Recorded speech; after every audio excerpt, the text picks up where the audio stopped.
find yourself getting passed by multiple cars, as I mentioned earlier on. So Newhoff in a very precarious situation, but he often finds himself in these places. He doesn't qualify as well as he races. Up front, they are getting with Lee Aberdeen and Luca Varani, not very far apart at all here. But I just want to see how Alistair Haig deals with Marcello Kessler coming around the old hairpin.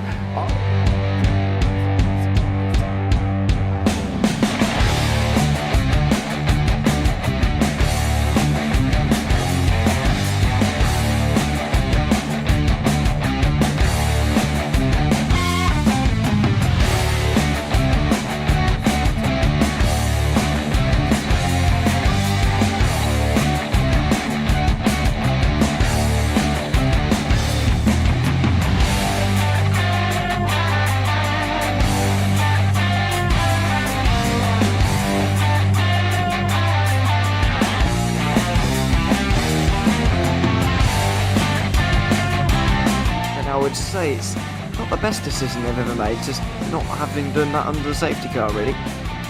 Yeah, they're taking their pit stop strategies from Ferrari lately or something. What's going on? In turn one, just too much gas on them, too much feet on the out pedal, and unfortunately he's dropped him all the way down the order. But Philip Hammer is out in front by an 8.91 seconds.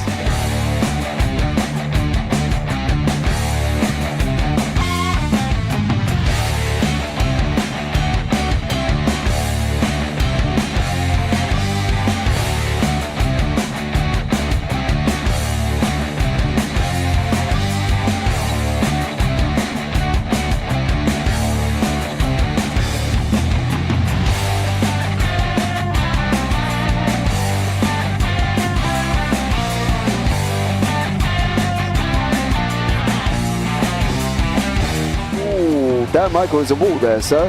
And definitely doesn't want to be hitting that earlier on as well. Difficult, the understeer is in the dirty air through that final corner because it's such a long corner and you get dragged off into the grass very easily. He'll have the slipstream down towards the chicane. Peterson was briefly alongside, but that slipstream has saved him and kept him in third. Yeah, Varani now lost a little bit of time to Aberdeen, about half a second. Peterson is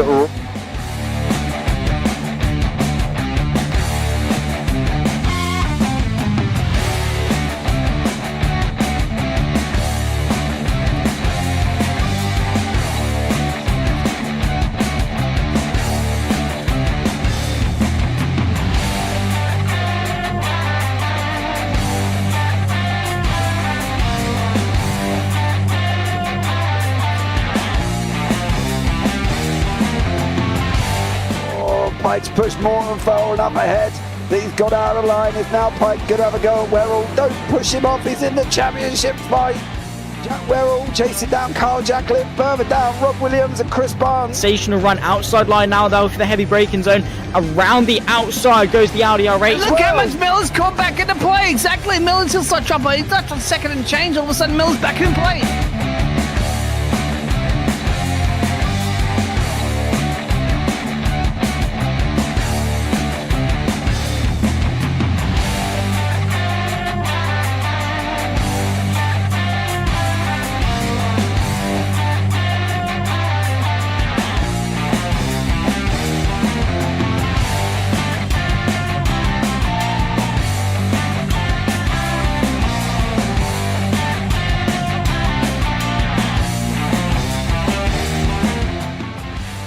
On to the back end of Phil Jocelyn, so there's been a lot of movers and shakers in this first 2 laps here for race. Absolutely serious racing league. Everybody's a lot of fun. Yeah, it's all about the entertainment. So I hope everybody is enjoying themselves out there in the chat. We know that Ron is been enjoying himself watching the Burger King machines off into the grass a little bit there. Is that really bunching up now?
Does he have it? Medeiros is going to get it. Medeiros is going to toss it.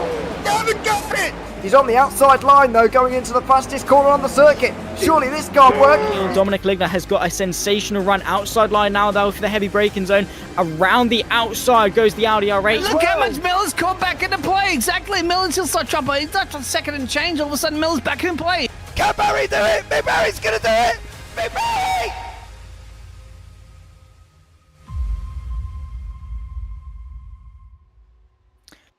Good evening, ladies and gentlemen, and welcome back to the JP Broadcasting YouTube channel. We welcome a new championship to the family. It's the iFormula W13 series. We're already kickstarted the season. We're here for round 3 in the heart of British motorsport. Of course, it's the Silverstone circuit. It's a fantastic circuit, especially in high downforce Formula 1 machinery. My name is Zach Sweeney. I've got Dean Biggles alongside me here in the commentary booth to talk you through all of our racing action here today. At the moment, we're in practice. We'll head ourselves over into qualifying before we head ourselves into a 50% full distance race and then into our 15% top 12 reverse grid sprint length race as well. So plenty of action on the cards, of course. Dean, it must be said that, well, me and you were talking coming into the broadcast today about how long it's been since we've commentated on some good old Formula 1 action here on iRacing, and it must be said that I'm really looking forward to kickstarting things off. Absolutely, Zach. Totally 100% with you, my friend. I started my career in broadcasting. I can't believe how fast they are, my friend, considering we always generally cast, obviously, a lot slower categories of cars. And good to see, isn't it? The pinnacle of motorsport, the fastest cars you can find in motor racing. Open wheelers on there. And, of course, the W13s. Never casted W13s, casted the W12s. But, yeah, I'm back. I feel like I'm back to the birthplace of To the roots. To the roots of online commentary, yes. Yeah. Yeah, well, back to the foundations. Yeah, a lot of commentators do start that way with Formula 1, I guess because it is one of the bigger motorsports and things. But yes, the W13. For those that are unfamiliar, Mercedes have been very kind to give iRacing some good old insight into their chassis. Before it was the W12, joining the roster of Formula 1 cars on iRacing, and now they've updated it with their 2022 W13 package, the zero side pod concept, the first of the new regulations to join us here on iRacing as well, which is fantastic to see that real life Formula 1 teams can, well, team I suppose, can jump in. Actually, no, it is teams because McLaren and Williams have both brought in some F1 chassis into the service as well. But, you know, they've got that correlation. They recognise how serious sim racing is, and they've been able to bring in that concept of the real world to allow us here at home to enjoy it and to allow these guys for the iFormula W13 series to also enjoy some high downforce fun. Now, and Dean, you were saying obviously before the broadcast that it's quite a niche thing on iRacing because sheerly of how difficult these cars are to drive. They are. They're also going to be running in a full open setup too. So anything you want, they've fixed. Difficult machines to set up, difficult machines to drive, and that's why they're number one, aren't they? That's why the top 20 drivers in the world only get an opportunity for Formula 1. And similar, of course, iRacing being a simulating the difficult cars to drive. And 12, I think, of these gladiators here this evening, showing 11 on the scoreboard, but showing about 12 drivers, are going to take that gamble and that chance at driving very, very quick beasts around. That's the classic track of Silverstone. Yes, it's one of 4, I believe. I think it's Silverstone, Spa, Monza and Monaco that have been the only 4 to still be on the current calendar and have been on the calendar back when the first Formula 1 season of 1950 kicked off. So a very classic circuit. The first ever Formula 1 Grand Prix was hosted here in Silverstone, at least the first proper one, I think, championship-wise, back in the 1950s when we were racing essentially explosive tin cans, and now the pinnacle of engineering in the form of these Formula 1 machines. Of course, welcome into everyone that's tuning along on the JP Broadcasting YouTube channel. It is a pleasure to have you all tuning in and watching along at home. Make sure you are like, subscribed, and turn the bell on for notifications as well. Do not miss a single thing that comes your way in terms of sim racing. Can already see a couple of you tuning in as well. Friends, family, teachers, aunts, uncles, I don't really care. Get them in, get them watching, and hopefully they can enjoy some fantastic racing. Of course, as I say, this isn't a brand new season. iFL have already ran their first couple of rounds of the season, and coming in today, it is the Norwegian of Øyvind Haugland that leads the way in the championship, only 9 points clear of Gianluca Iliano. Roy Schlittler just in behind as well, rounds off the top 3 with the Spaniard of Frankie Francischada in 4th. Then comes Easton Chaponle, rounding off the top 5. So incredibly close points in the championship, and I suppose that is helped by how the points championship, sort of the standings work. Only, 25 for a win, only 22 for second place compared to sort of the 18 that you'd get under the normal FIA point system. So Biggles, in that respect, it means that if you win, you gain less of an advantage over that person in second place, which I think has definitely played a big factor in keeping the championship as close as it has. Yes, that'd be great. Real F1 out there, pay attention. Max Verstappen then wouldn't have an absolutely dominating season, would he? That was the case. He'll probably still be absolutely dominating. Probably a couple of points ahead. Here, but yes.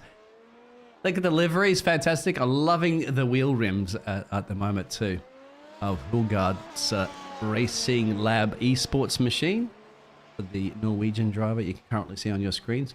I will be a little bit of a butcher of drivers' names. I'm always like that, but luckily alongside me, Zach is going to make sure he'll get that all pronounced correctly. It's the best that we possibly can. Well, I'll do my best because I'm British at the end of the day, and when it comes to anything that's not British, we get scared.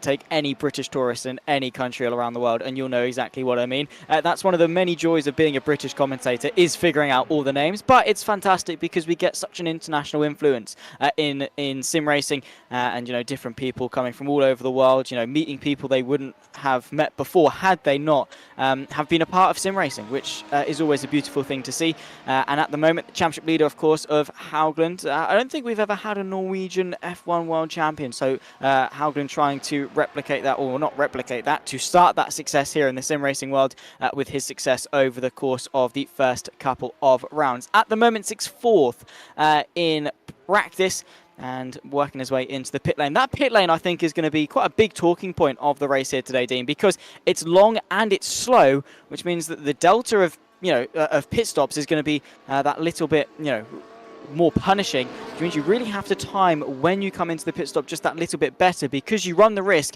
of losing more time if you get it wrong. Yeah, you could get a drive-through if you get speeding in the pit road, for sure. Is it the 80 km/h or 60 km/h course? So you do have variations of them. Good question. Good question.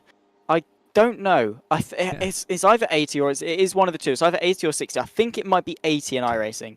But it's a long one because you come through at the beginning of the Vale chicane and then you get spat out basically on the exit of turn 2. So it is quite a long pit lane. Not the longest in iRacing. I think that goes to the Spa endurance pit lane, which is mightily long for anyone that's done the maybe the recent Spa 24 or the Falcon Tire Spa 24.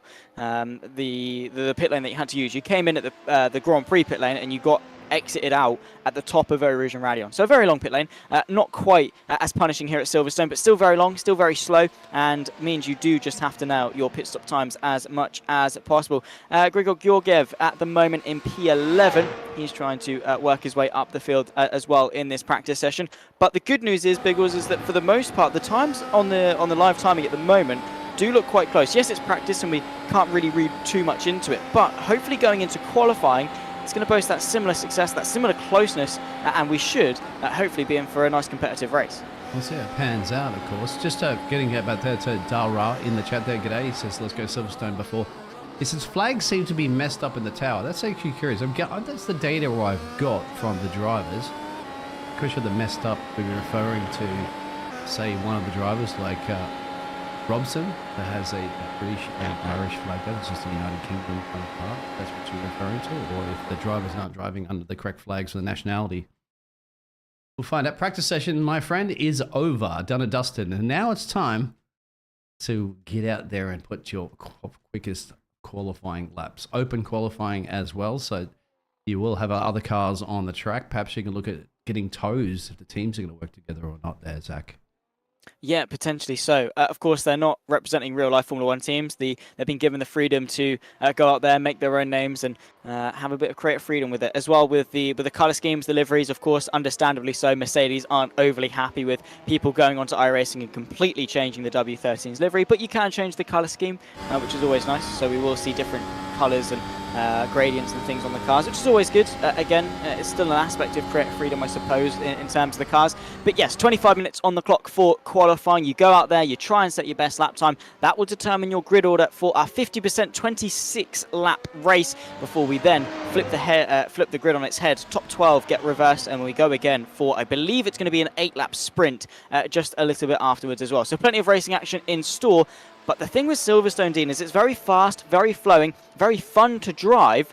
It's also very thirsty when it comes to ERS and things. And with how fast these cars have gotten over the years, nowadays, there's not really much time you're spending on the brakes, which would tell me that potentially track position is going to mean quite a little bit more around Silverstone. It will. The DRS activation zones you can see right now will help you a little bit with your about 17 kilometers an hour. Well, we've got miles per hour up there on the outside sort of information there, because a lot of drivers are here from the United States flags and things like that. So they could keep that in miles per hour, obviously, for you guys too in the UK. And on top of it, as you said, the battery charging, yes, for sure. So your ERS deployment will not be as powerful as some of the other circuits, but we'll see if you can maximize and use it to the best of your defensibility. Let's go on board with a driver. And which driver would you like to get a hot lap around Silverstone with, Mr. Zachary? Oh, well, again, we're new here for these guys. We don't really know who's quick, who's not. I suppose, I guess, let's wait for Øyvind Haugland to start a lap. The championship leader, of course, I'm sure he'll know how to show us how it's done. At the moment, he's working his way through. This is just after the loop into Aintree, so he's probably got a long way to go before he starts his flying lap here at Silverstone. But the thing with flying laps here at Silverstone, Dean, is that they are just so fast and so on the limit. You have to be so precise in order to be quick around here.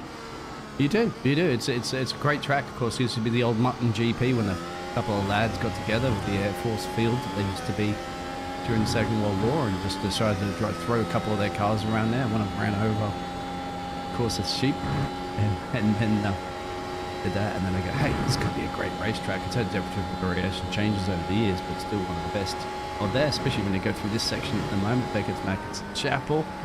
That's a sensation of speed, isn't it? Through there, we're looking at the 82 machine on the map. It gets the DRS open all the way down the back straight, and then get ready for a high-speed section. We'll get you, obviously, that hot lap guide there from you in a second, Zach. Yeah, well, I don't know if I'm much to really give a hot lap guide. I'll do my best. It's been a while since I've driven a Formula 1 car, but into the Vale chicane, Øyvind Haugland, again, the championship leader, didn't quite match the pace, I think, of Gianluca Iliano in practice, but he's going to be looking to top that in qualifying. Pole position around here is probably going to be very vital. Into Abbey, maximise the track as you can, nearly flat out in these modern day Formula 1 cars.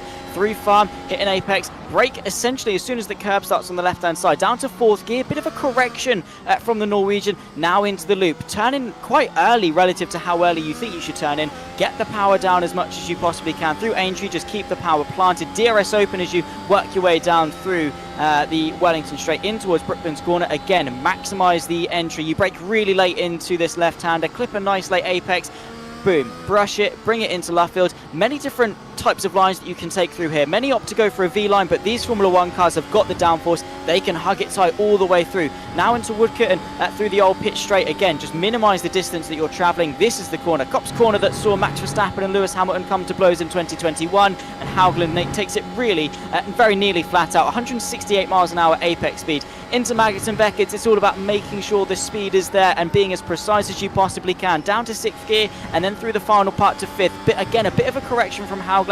Got to be so careful not to get an off track there, because track limits at Silverstone are absolutely brutal. Under the bridge through the hanger straight, a slight dip, and then you rise up again into Stowe. Again, another corner you can brake really late at. A 5th gear corner, considering how tight it is. Use the track on the exit, and now into the Vale chicane. Once again, looking out for the curb on the right hand side. Break down the gears. Again, a 4th gear corner, really to maximise the traction. The higher the gear, the more torque is required to actually get the wheels turning, which means you're less likely to spin them up. Across the line, put your foot down. Is it going to be a lap time from Haugland? I think, unfortunately, he got that one invalidated. So he's going to have to go again. But good stuff at the moment from Schilter with a 1:28.8. Fantastic pace. All the drivers using those soft compound tyres, if you are familiar with Formula 1 or not, they are the quickest of the tyre compound they're going to be setting here for qualifying. But they can elect to use any of the tyre compound that they want during your race. That was introduced as Formula 1 the rules a couple of years ago, rather than using what you had on your qualifying. And of course, Formula 1's changing up recently as well too with their qualifying sessions, with that new format that they tested to say, you know, which I actually quite liked, that they tested that one in Hungary having to use the hards for the first session, the medium second session, and the softs for the third. We won't worry about that here. Thank you very much, Star, for the great commentary. You've got the legend himself here, and Zach. It commentates just about everything and anything. A few things, yeah. I've been around, let's put it that way. Yeah, I like commentary. It's fun. It's a really nice thing, and it's so diverse as well because you've got so many different things that you can do. So if anyone, maybe you're out of a season to drive, jump in a commentary booth. There are plenty of leagues and stuff out there that would love to have a commentator. Just jump behind the mic. It's a lot difficult than you might think, but it's a lot of fun. You meet new people, you get these experiences, and you get to watch great racing like this as well. Gianluca Iliano, at the moment, the Italian, sat quite high up in the championship standings, second place of course, 9 points back on Oyvind Haugland. He's going to be looking to put a good lap time in and hopefully match the pace that he showed in qualifying and get the maximum out of this qualifying session. The good thing is, I suppose, Dean, is the fact that it is 25 minutes in length. Quite a long qualifying session relative to what we usually see. Yes, it is. It's quite a bit, so it's going to give the drivers a little bit more opportunity to push it as much as they can. There's track limits to set it, you'll punish you, because that's the reason why. You see a lot of those drivers are yet to set a time at the moment because they've explored the track limits a little bit too much, and therefore the time will be deleted. Got to get a time. Is he going to ride over? Thankfully not over my GoPro camera there, but you don't want to hit one of those speed bumps essentially. Don't lift these cars up very light, no doubt cars.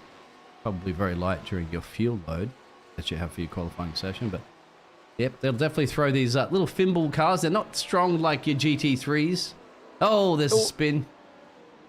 That's just a little bit too much. That's greedy because you've got to get on the power, don't you? And then swing it over to the other side of the track there. Get ready for your entry into the next turn. Oh, just like that. We're going to get a couple of issues with the drivers. Careful. Monte, unfortunately, having a bit of an issue through the loop. And that's the thing, obviously, with Formula One cars. We were touching on how difficult they are to drive. Realistically, the only assist that they've got is power steering, which essentially assists the rack and pinion. The steering column turns a rack and pinion, which pushes and pulls the tie rods on either side to actually turn the steering wheels. They basically get, it's either I think it's hydraulic power steering that they use. Basically is, obviously you can't compress a liquid, so as you turn the steering wheel, liquid on the other side pushes the rack and basically makes it a lot lighter. So Formula One, essentially that is the only assist that you do get. Apart from that, there's no ABS, no anti-lock braking system, no traction control to the rear wheels, which means that when you're braking from 200 miles an hour to 0, you've got to be very careful with how hard you're balancing your left foot. And also when you put your power back down, nearly 1,000 brake horsepower in these modern day 4 V6 1.6 litre V6 turbo hybrid engines, going all the way to the rear wheels as well. So there's no four-wheel drive help or anything like that. That's going straight to the rear wheels. And in qualifying trim, that's a lot of power, a lot of torque as well being put down. So it can very easily overstep the mark. Yes, these Pirelli tyres are very grippy, but a lot of power as well. So you've got to be so careful, feather the throttle as much as you can, really that balance on that limit of grip, that limit of adhesion going through the corners as well. Very tricky cars to drive in their own right. Very tricky to drive fast as well because they've got a ton of downforce and you can take corners quickly. But you've got to take them quickly relative to everyone else that's in the car as well. On board with Georgiev at the moment, he puts himself into 9th place. Interestingly, going for a medium running qualifying. I don't really get the theory in that one. Yeah. Any ideas, Dean? No, I don't know. I wouldn't understand that because of the fact that you can choose the tyres you want to start the race with. So obviously before that you could have, and that would have been maybe an advantage to go deeper into the race. But we won't know, of course, until you do start the race.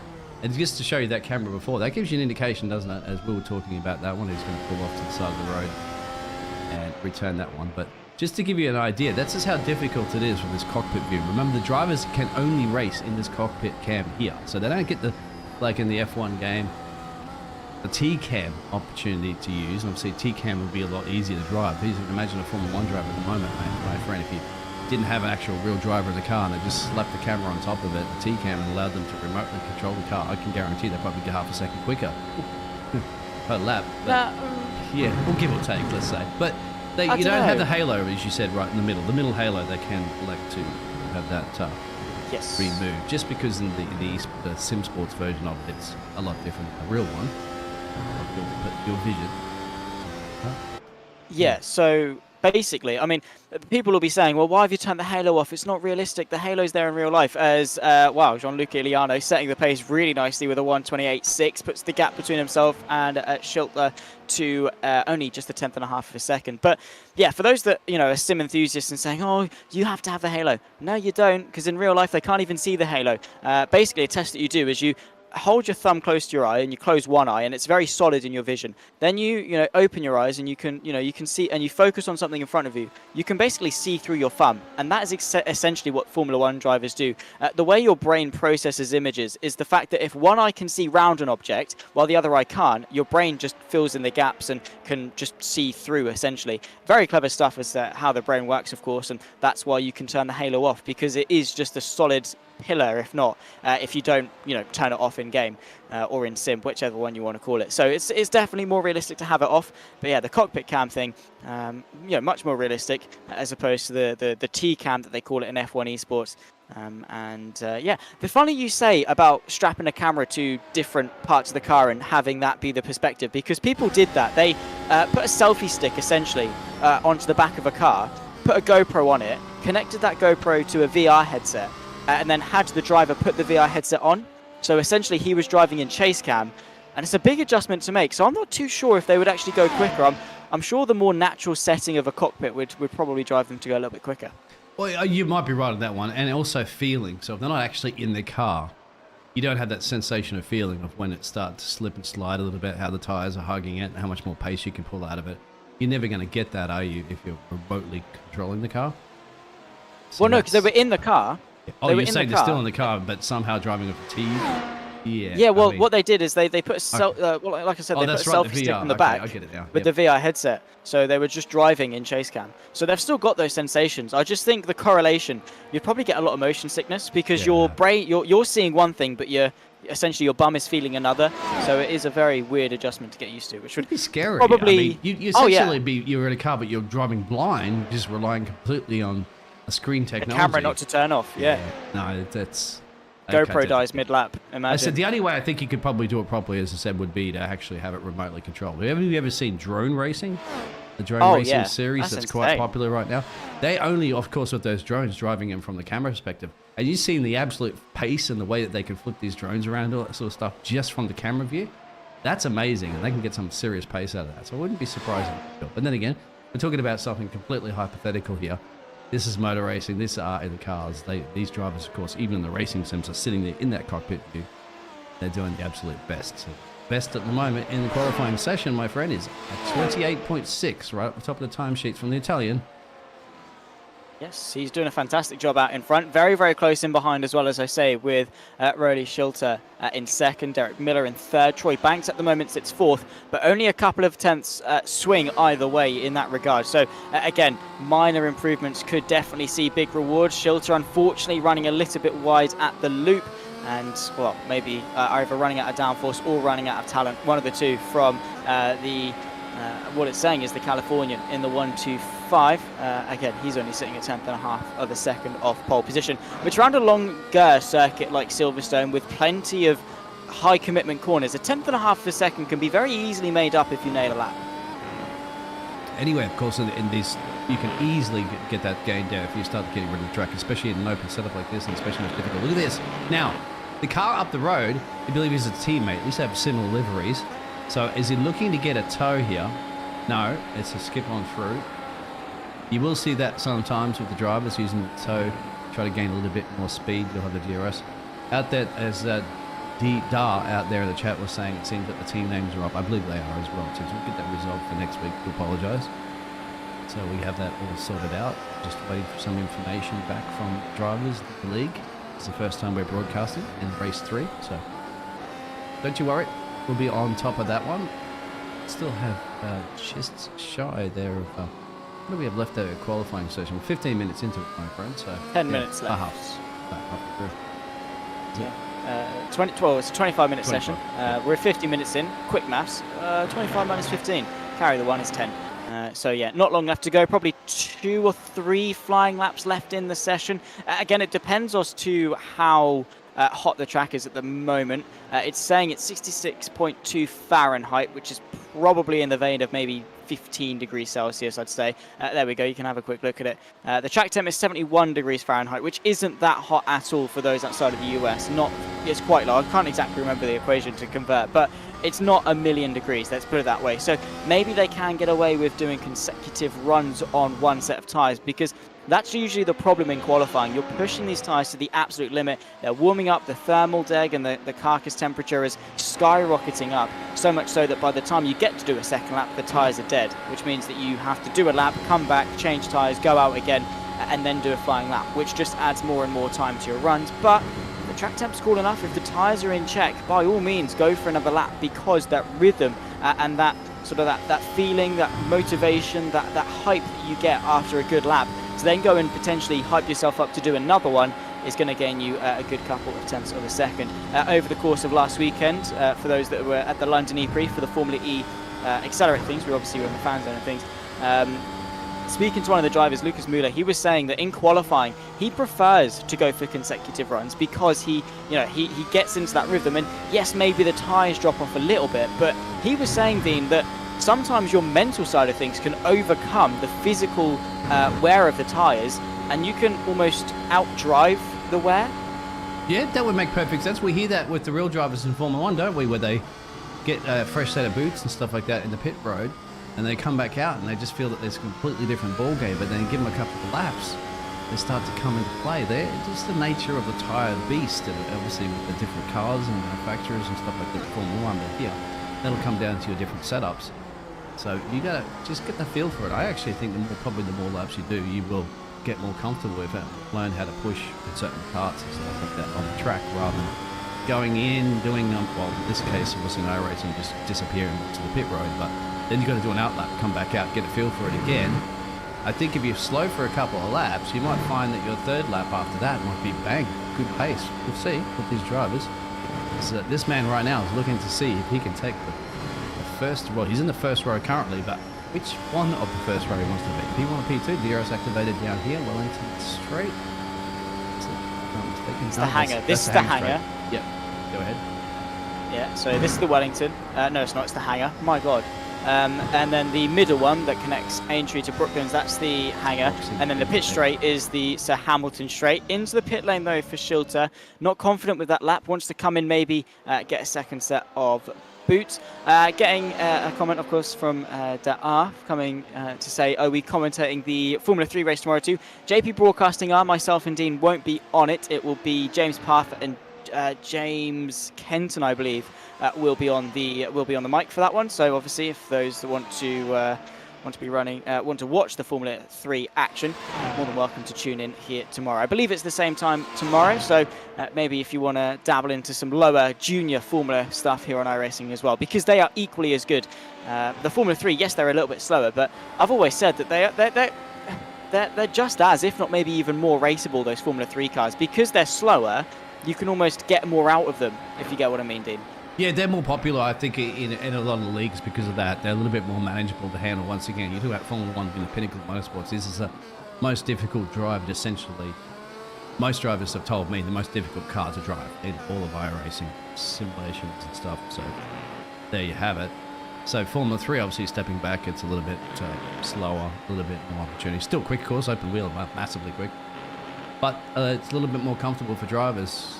So that big lock up there, just up the road as we're looking at the nose cam. That's giving you another sensation of speed as well. Troy Banks' nose cam that I like, because he goes a little bit deep on the outside there as well. They're starting to push it, my friend, for sure, because qualifying sessions start to narrow down a little bit. You see a couple laps.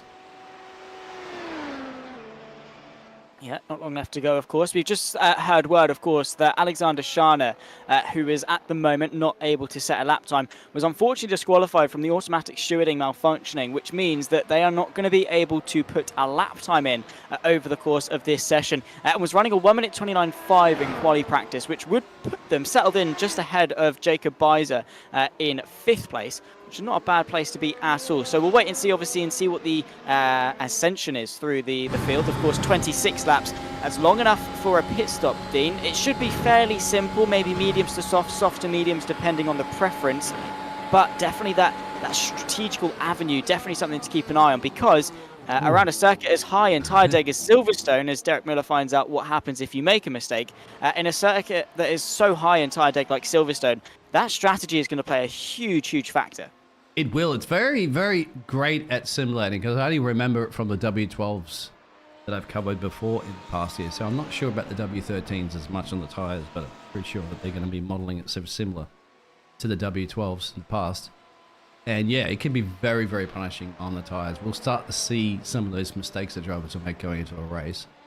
How good you are at handling. Once again, it's also going to apply to that setup, isn't it? That you Zach, that get that setup wrong, you might find that you're deep into a race, getting close to your pit stop territory, and you're like, oh, geez, these things are, as you hear a real F1 driver saying, these things are just falling off the cliff. I think it's like driving on ice. The cliff. Yeah. Basically, what they mean by that is if you sort of tally it on a graph as to laps done versus lap time, you'll see that at the start it's a very, very steady pace, nice bit of tyre wear, nice and fresh, and then it'll be a gradual decline as the laps go on.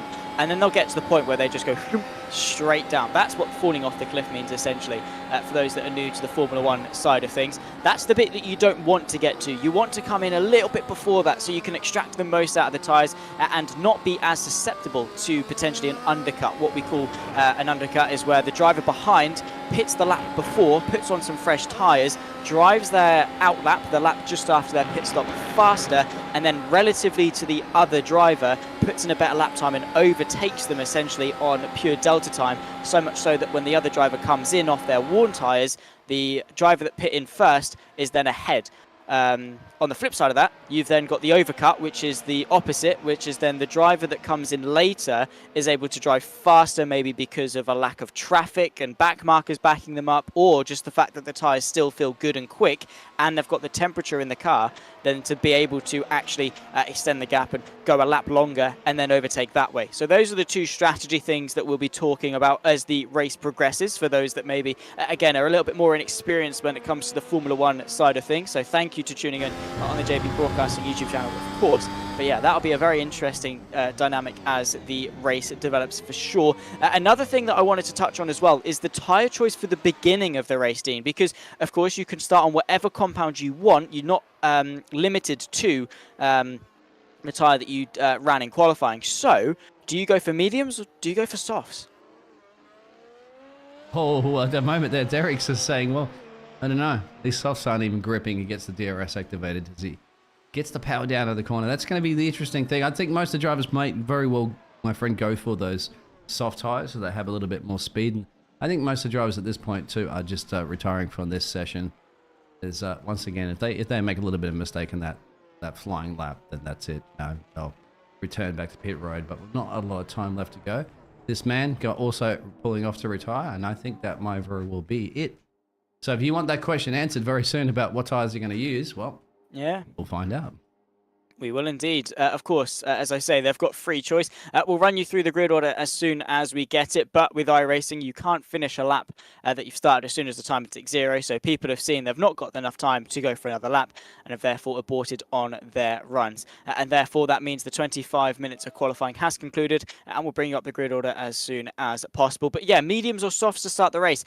I'd probably lean more towards the mediums because the car's going to be heavy. You're going to be slow. You've got to change compounds at some point. Start on the mediums, have a slower start, and then right at the end, obviously there's no refueling allowed in Formula 1, so you are going to have a very heavy car at the start. It's going to burn or fuel towards the end. The lighter the car, the less inertia, the less mass it's got, which therefore means it's going to be more responsive to your inputs. The best time to have a car that's more responsive to your inputs is when you're on a softer compounded tyre. So have the slower start on the mediums, switch to the softs late on, and have a late charge. That's my opinion. We'll wait and see what people have done and decided for in the tail end of qualifying here.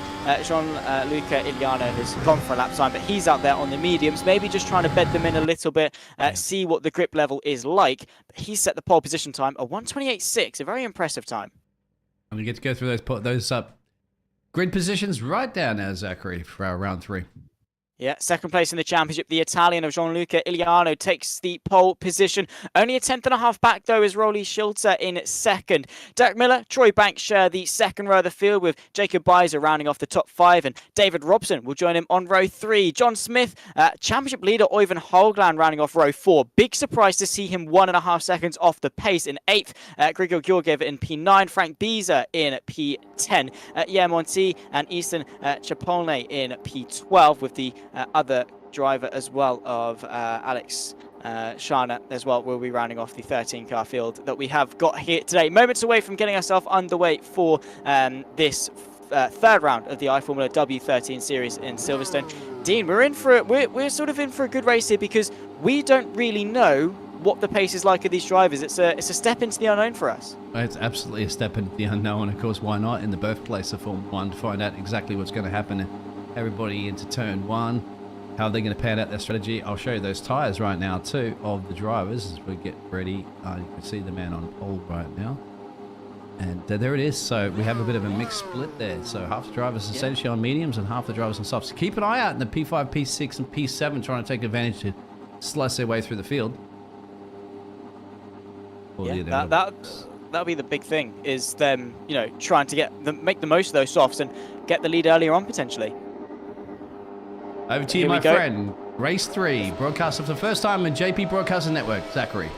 Yeah, 5 red lights are on. It's Iliano and Schilter on pole position. We are underway for the iFormula League W13 series in Silverstone. Into Abbey for the first time, and it seems to be a calm, composed, collected lead for Iliano. Schilter under a little bit of pressure. Carnage in the background as well, as you can see Banks and Smith trying to fight it out for 5th and 6th place. In towards turn number 3 for the first time. An outside line there, moving his way up into 5th place is Banks and Smith running side by side. It seems that Smith has just about got the edge, but he's gone round. He's lit up the rear tyres. He tumbles down the order and finds himself last, 11th place unfortunately, and not the way you want to make the most of those soft compound tyres. Up to the front, Troy Banks once again under a little bit of pressure. Championship leader of Oyvind Haugland trying to go the long way round, but Banks just about able to hang on to it. Haugland now has the counter-attack going through Luffield. He's forced, unfortunately, to settle back in, but still a great start from the Norwegian. This is called a motor race, as Mikey would say. It certainly is a motor race. We're on lap 1. In our heat sprint, and look at this. They're still battling for it side by side there, Zachary. They're going to give up anything. They know you've got advantages and disadvantages on tyres, as you've got to get the temperature up, the heat into them. The drivers are obviously nervous. They're wanting to get overtaking opportunities early before you start falling into the gaps, before you start falling into the DRS trains and all that jazz. So that's the battle, of course, a little bit further back there. Look at this too. Here we are. So Grigor Georgiev trying to go for the move on Troy Banks, who unfortunately hasn't really had the best of starts to this race. He has to sit idle and wait going into the Vale chicane. Beezer and Schilter as well running side by side, as Schilter has actually taken a tumble. He's off, and there he was on the exit of the Vale chicane going into club corner. Schilter from the front row now finds himself last after a huge mistake. Also going slowly is Troy Banks. He tumbles down a couple of positions as well. Chaotic start, it must be said, and very bad news unfortunately for Schilter, because again, maybe those medium tyres not getting up to temperature as quickly as he'd have hoped. See, because this man at the moment is getting those tyre temperatures working. Jacob, the 93 machine, and he's getting it down. But a little bit further back, there's David, and he's looking to make up a bit of a run on those soft tyres, but then again, he's up against a soft tyre runner of Montiel. Go down into the loop. Not the loop, my friend. No one after that one. It's all over the place at the moment. It's the first time I've casted a W13 Formula 1 race in some time. There's always action. There is always something to talk about. And again, coming back to the difficulty of these cars to drive, that has definitely been shown in the fact that these drivers, unfortunately making a couple of mistakes in the opening moments, that adrenaline surging through their veins has unfortunately taken over for them. Monti on the back of David Robson. This is the fight for 8th place. Already a couple of large gaps starting to form, particularly that one at the front between Iliano and Miller, already growing to nearly 2.5 seconds. Of course, at the end of lap 2, DRS will be activated, the drag reduction system, the rear wing flap opening up to give you an extra sort of 20 kph down the main straight. Fortunately for Iliano, he's broken free of that, setting some fantastic pace out in front. And the good news is for him, he can control the race from here. Oh, he just did the banker lap in too. 2.5 second gap. So perfect way to start the race. Getting on with it. We'll go back in a second, have a look at the replays. We're just going to see at the moment here if Shinalter can find a way past. He's on the medium tyres too, you'd imagine as well too. So he's got to maybe also battling in the dirty air there, trying to get an overtake done. Move his way up onto the field there, trying to take care of him. And here we go. He's going for it, Zach. He's trying to go for the move, of course. Shilter trying to recover inside line through Brooklyn's corner. The 125 machine able to find himself ahead of Monty. John Smith as well in the background is joining this battle. Very wide goes Monty on the soft compound tyres, and Smith says thank you very much, gets the up and under, put his foot down and works his way into the top 10.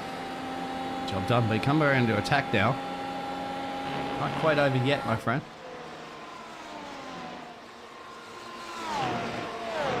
Not as they run their way through Cox. The battle is far from over again, with DRS being activated. If you're within a second of the car ahead at the activation point, you will be benefiting of the drag reduction system, so we'll wait and see if he wasn't. However, one person making a move, the first DRS overtake we've seen, David Robson on Troy Banks. The black and green Mercedes W13 finds his way past, making the most of those soft compound tyres, but already into the pit lane comes Troy Banks. That's a very early pit stop for Troy, man.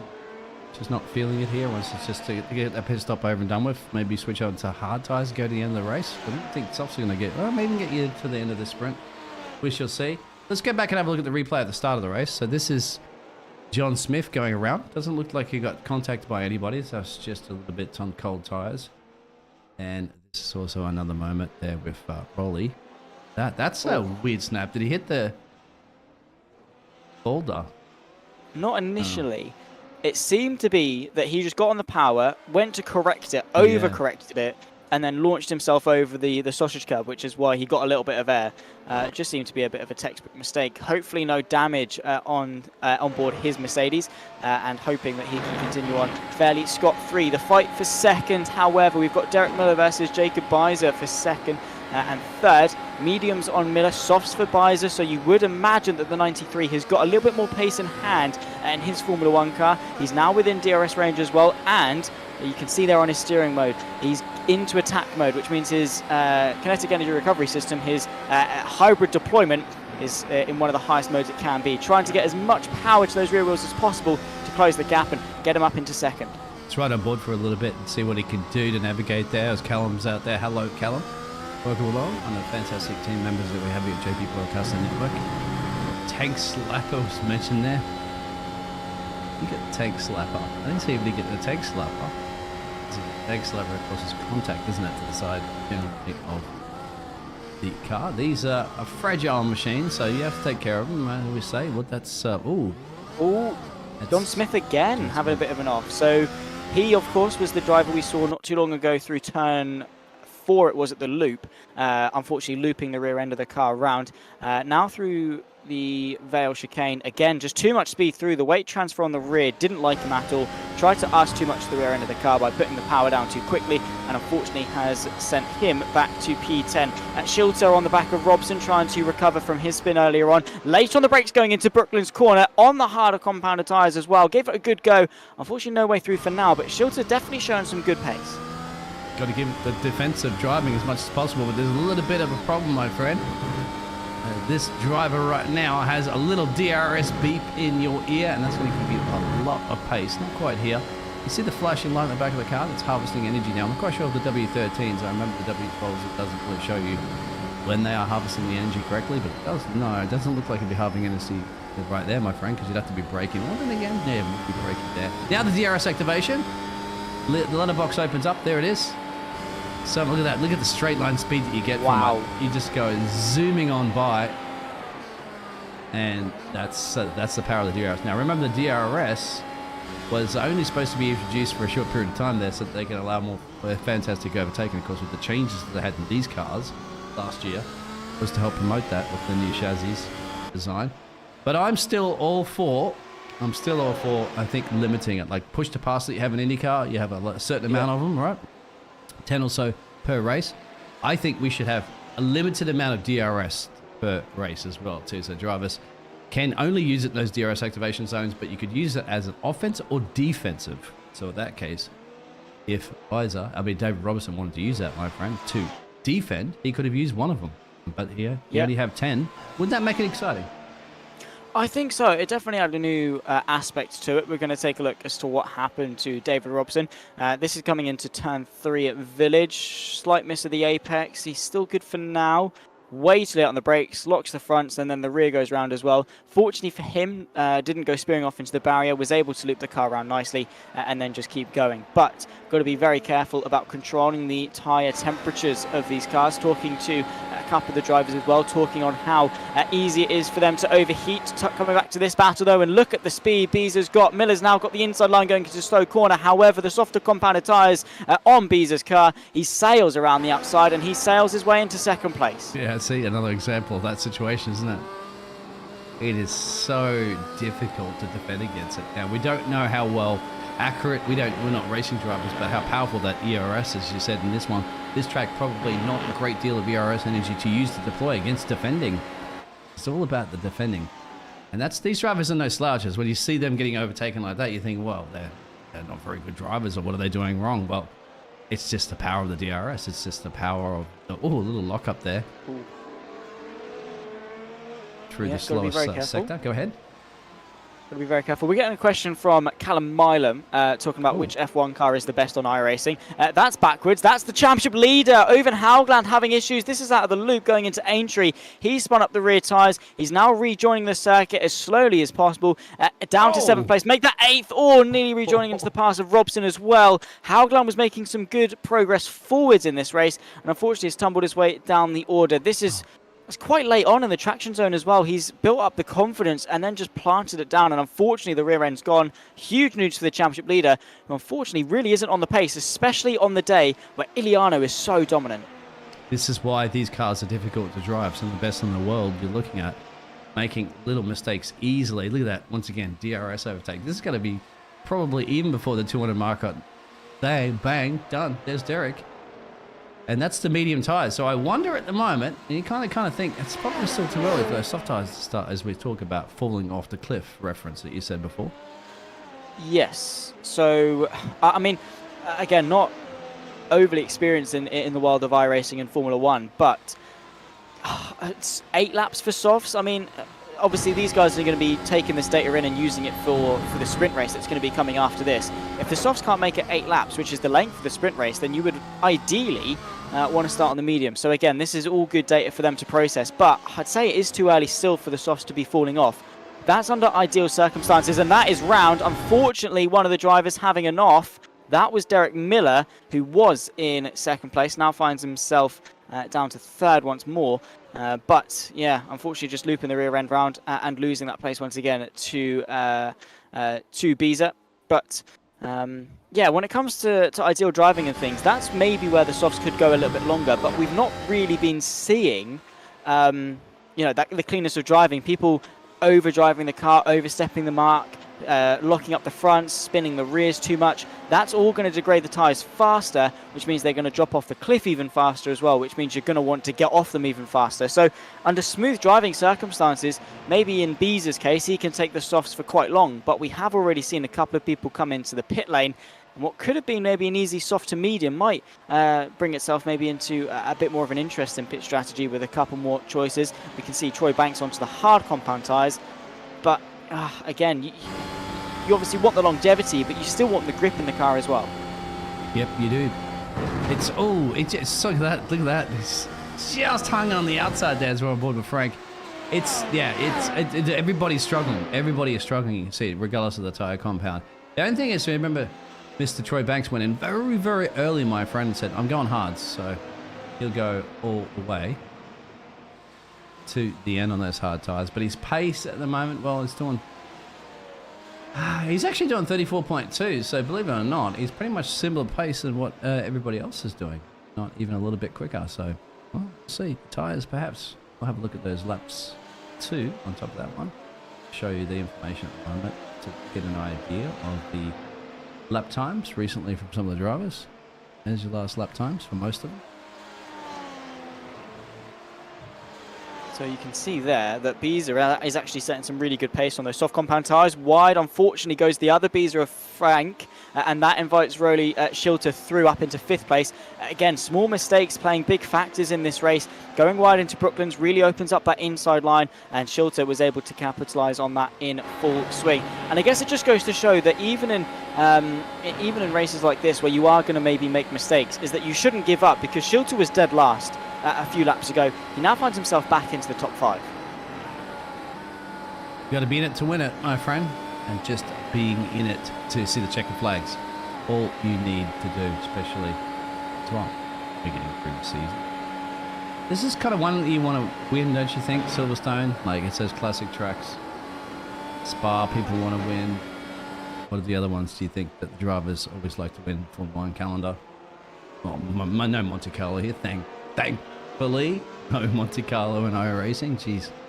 I don't even like the track circuit in real life, my friend. It's just a glorified go-kart track. But anyway, it's my opinion. Everybody has their own opinion. Smith goes in.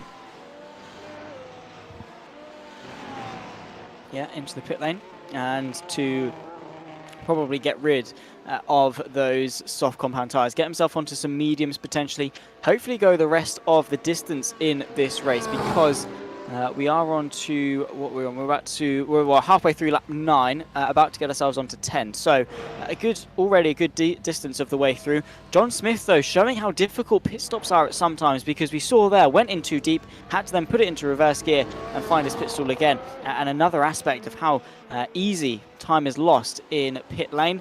So now John Smith is back out on circuit, onto some good old medium tyres as well, and he'll be hoping to get to the end of the race if he possibly can. And well, we are on to lap 9, back to round us off onto lap 10 of a 26 lap race. 50% of course of the real life Formula 1 distance, which is 52 after that. 26, good job guys. And then after this, of course, we'll head ourselves into a 15% of the distance sprint race. Works itself out to be about 7.8 laps. Obviously you can't have a 7.8 lap race, so we'll then put ourselves into I believe it'll be an 8-lap race. We'll obviously wait and see after this one. We'll have a 5-minute countdown, and we'll go again, hopefully, for some good carnage and chaos. Derek Miller has got Schilter on his tail, half a second separating the top between the two of them, 4th and 5th. And let's see, the DRS activation will be enabled because you're within that half a second. All you have to do is follow them through. That's a 3-way horse race as well, essentially, at this place. Yes, they're horse-powered. Still measuring in horsepower. This is a battle for P3. Look at that. Just a little bit of going a little bit greedy into the corner. I didn't see a lock-up from the front, so it doesn't always show. There's a DRS activation. Watch this. Creeping in. But this DRS straight is not long enough before you hit breaking point. The braking at about the 50 marker, you can see the rear end of Miller. Just get a little bit tweaky here. But that's also the dirty air we're on board here with the 125 driver. So he's also feeling that a little bit as you get close. We can physically see it, can't we, Zach? But the drivers can feel it inside the car. And here we go, one of the best sections of Formula 1 in the world right there, isn't it? Lovely. And then, well, we go into one of our favourites. Switch it to left and right, left, right, no, and then thing. I can never do it, mate. I don't know if you can, but I've been straight at the fence from there. I've always loved Magnussen Beck. It's one of my favourite complexes of corners. On the back of this fight for P3, Georgiev under pressure from Miller and Schilter, who's in 4th and 5th respectively. Miller, of course, trying to put some pressure on Georgiev, and Schilter trying to put some pressure now into the pit lane. And I think what we're seeing here is a good attempt at the undercut. Georgiev and Miller are going to slow each other down by battling. Schilter wants a part of that by maybe going for quite a quick other stint, but he's already on the mediums, which means he's going to have to go over half of the distance of the race on a pair of soft compound tyres. I did see it in the W12s before. They can do it. W12 series, I always thought, no, there's no way you're going to do it, but depending on how kind you are to your tyres, of course, less fuel load, they burn off the fuel. You're going to zap that up and down. Very quick pit stop. And it looks like it's showing the mediums again, but sometimes, and not quite, well, this is the first time we've done it. It's gone into the soft, so you can actually see on the graphic up the left-hand side. So, yeah, that's the soft. I don't think you put hards on at this point, but it hasn't updated on the pictures you can see on the screens there. I thought that they might have fixed that from the W12s, but still, it appears to be that. So, trust the timing tower, not the visual car. For that? Yes. That might be the one with the more accurate data with the code and things, as opposed to the visual graphical representation. Back to the fight that Schulter was trying to undercut the gap between Miller and Schulter, 18.8 seconds. So he's going to be hoping to chip away at that gap, use some of his ERS deployment to maybe go for qualifying laps, essentially. Into the pit lane as well comes Gianluca Iliano, second place in the championship. Might have a good opportunity to take the championship lead after today as well. Inside line for Derek Miller as we head our way into Stowe Corner. He takes third place and is now going to be heading his way into pit lane. Maybe, no, he's not. They head on for another lap, which I think is going to strengthen this undercut attempt from Schulter. But let's see where Iliano comes up, because his pace is looking really good. I'd say almost unchallenged. But look at Beezer. He's gone longer than Iliano on softer compound of tyres. So Beezer might be looking quite good in the latter portions of this race in terms of his longevity. This is exactly right. So this is the situation where we're going to start having a look at those lap times that these drivers are doing. And as you said talking about the undercuts and the overcuts, are they going to pay off? That's the key, or not. For now, we'll have a look at those last lap times there on the screen. And we'll just probably relay that. We don't want to crowd up too much information on you. We'll end up turning them to a Formula 1 engineer having to crunch all this data. I want you to sit back and relax and enjoy the entertainment that we're putting on for the JP Broadcasting Network. And not throw you like you're in a math class with numbers. Zachary can figure that out. No, I can't. I've always loved physics, always been really good at physics in school. And I can understand the concepts, but ask me to do the maths, and no, thank you. Rolly Schulter, unfortunately, himself having an issue. He's down to 7th place, and this is not the undercut attempt he would have wanted at all. Already cooking the tyres, and the way he slammed the brakes on there as well to lock them means they are just going to be sliding. Probably get a couple of flat spots simulated onto his set of tyres, the new set of tyres that he'd be loving to have more grip with. But Beezer has comfortably come out ahead. Miller has yet to come into the pit lane. Georgiev comes in behind also Jacob Beezer, who is in from the race lead on the soft compound tyres. He'll then head on to the mediums for what should theoretically be a nice, fun dash to the checkered flag. Well, will Iliano come out relative to him as well? We're looking for the number 11. There he is taking the race lead. But Beezer will exit the pit lane, and Iliano's tyres are going to drop off a lot quicker than Beezer's are. Maybe we could still see a fight for the lead. I hope so. We definitely want a nice little fight to the lead. That'll be interesting to see what sort of pace that they're going to pull out of those tyres.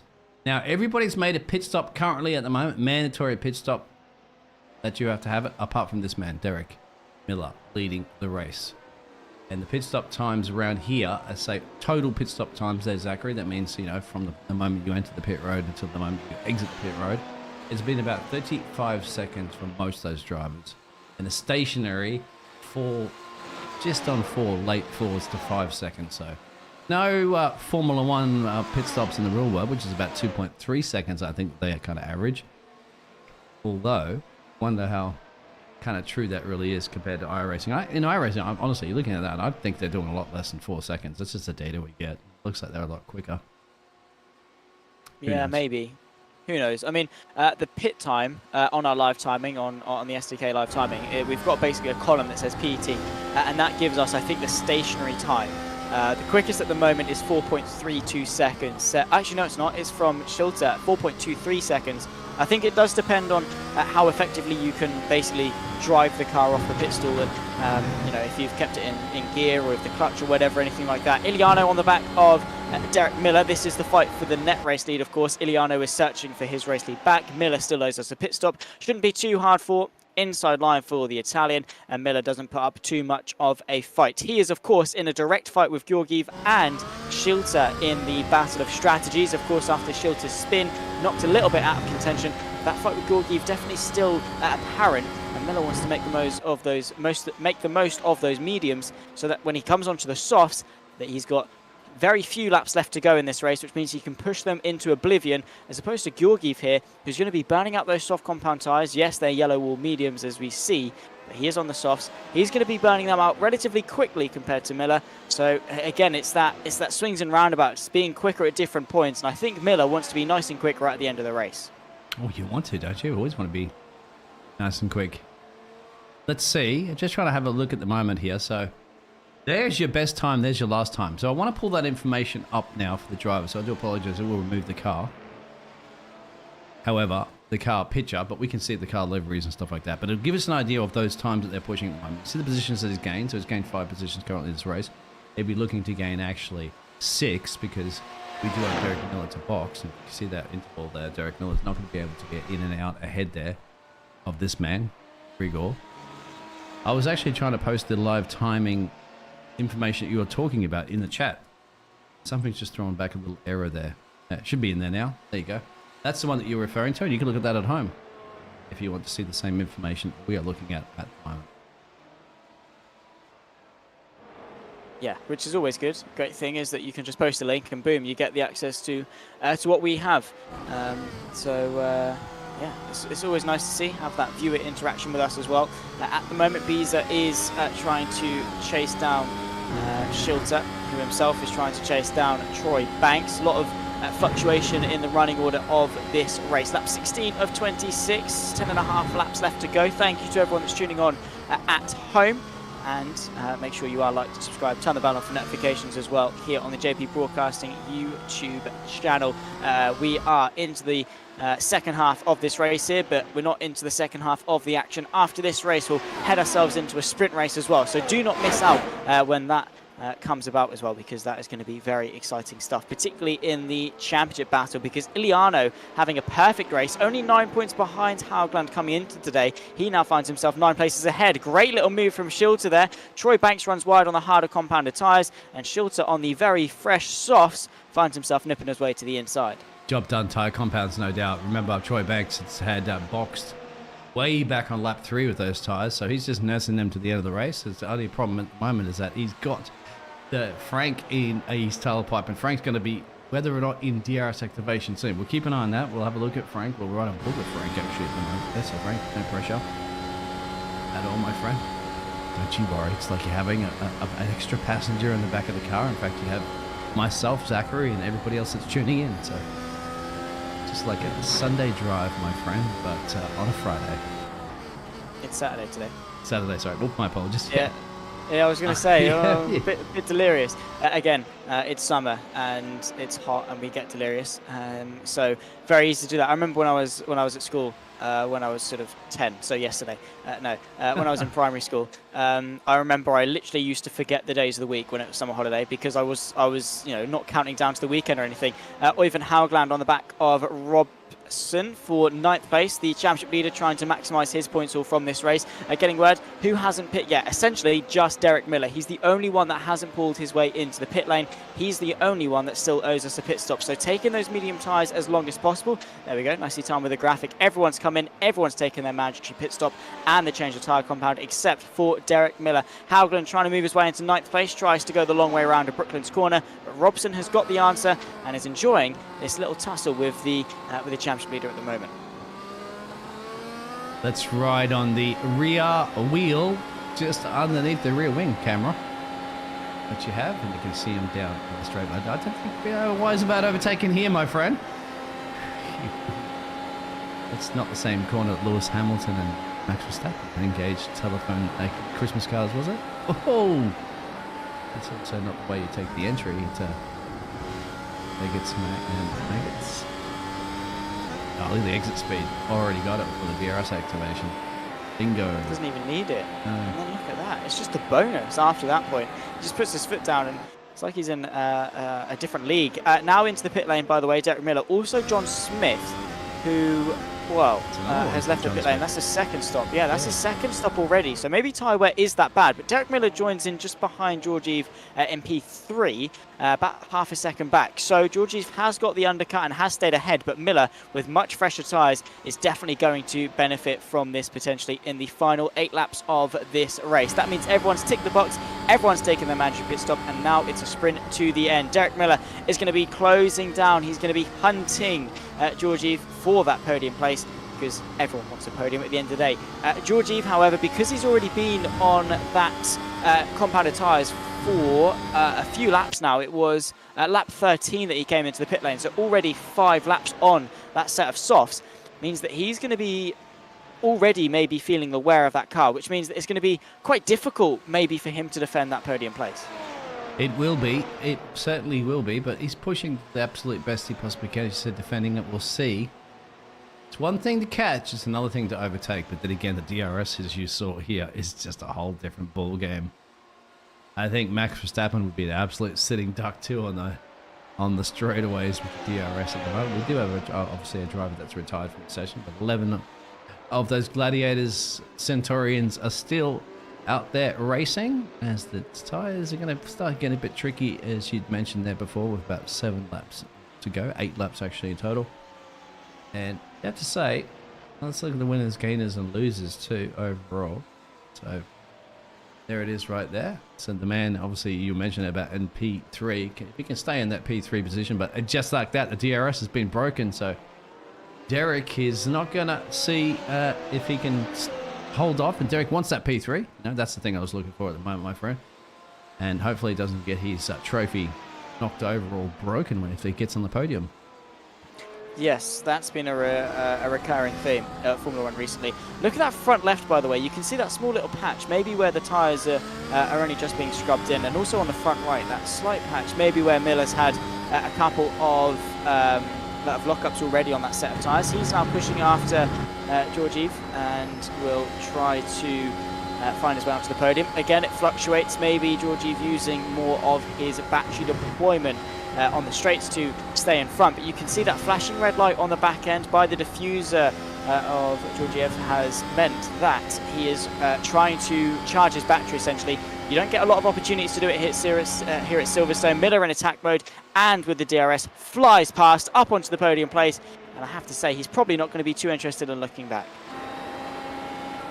Just like that, that's the thing, it's just too...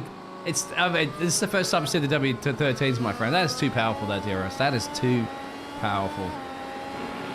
I mean, it's great entertainment. You have an opportunity to do that. It also set the fastest lap. So that's not just the fact that Derek's no slouch. Like, he was actually putting in good times. The DRS obviously aided that, and that's why it helps with the fastest lap, because he had the extra speed difference with that letterbox open.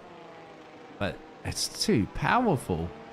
Super, super hard. But then again, right now, as you know, you got to get in within that 1 second gap. So you got to put banker laps. And once you get in there, then you know. And you said that just before, didn't you, Zachary? You said, like, once Giorgio is stuck, you know, he's a sitting duck at this point. Once Miller came out in those fresh boots and was putting the banker laps in.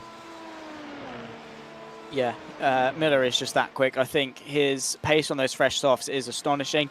It would have been nice to see him maybe have a bit of a fight with Beezer and Iliano, but the compromise he took by taking those mediums so long was losing a lot of time relative to the leaders. Beezer has had a really good race, up 3 places, same too with Georgiev in 4th. He's found himself up 5, which is a very good result. Same too with the other Beezer as well. So the Beezer brothers, father and son, we'll find out, of course. They are sharing the same team, Beezer Racing Team, BRT, which is quite clever, in all fairness. They are having a really good day in the office. Haugland trying to chase down Beezer, though, and find himself up into 7th place. Only half a second between the pair of them. Haugland trying to limit the damage between himself and Iliano, because when your rival is winning, you want to be as high up the order as possible to limit the damage in terms of championship points. Look at the DRS activation just before the exit of the corner. He's actually just lifted on. He took it so much there. Wow. I mean, he granted, you said the man that's leading the championship at the moment is just making it look like taking candy from a baby. I'm just surprised he even got that into that corner that quick. Wow. Yep, we're gonna change the rules at the moment here. We're gonna talk to the league admins here at the iFL league, and we're gonna limit them, guys. So 10 DRS activations per race, depending how long it is. Maybe we might make it 15 for this one. That's it. That's all you get. You have to use it to defend or attack. Sorry, I'm just going for that one. I think it would make it much more exciting. It'd still be great, exciting races. I'm not going to deny that. It's just going to allow drivers to have a choice to defend. Because at the moment, it seems like you're an absolute sitting duck, my friend. That car comes charging behind you in DRS.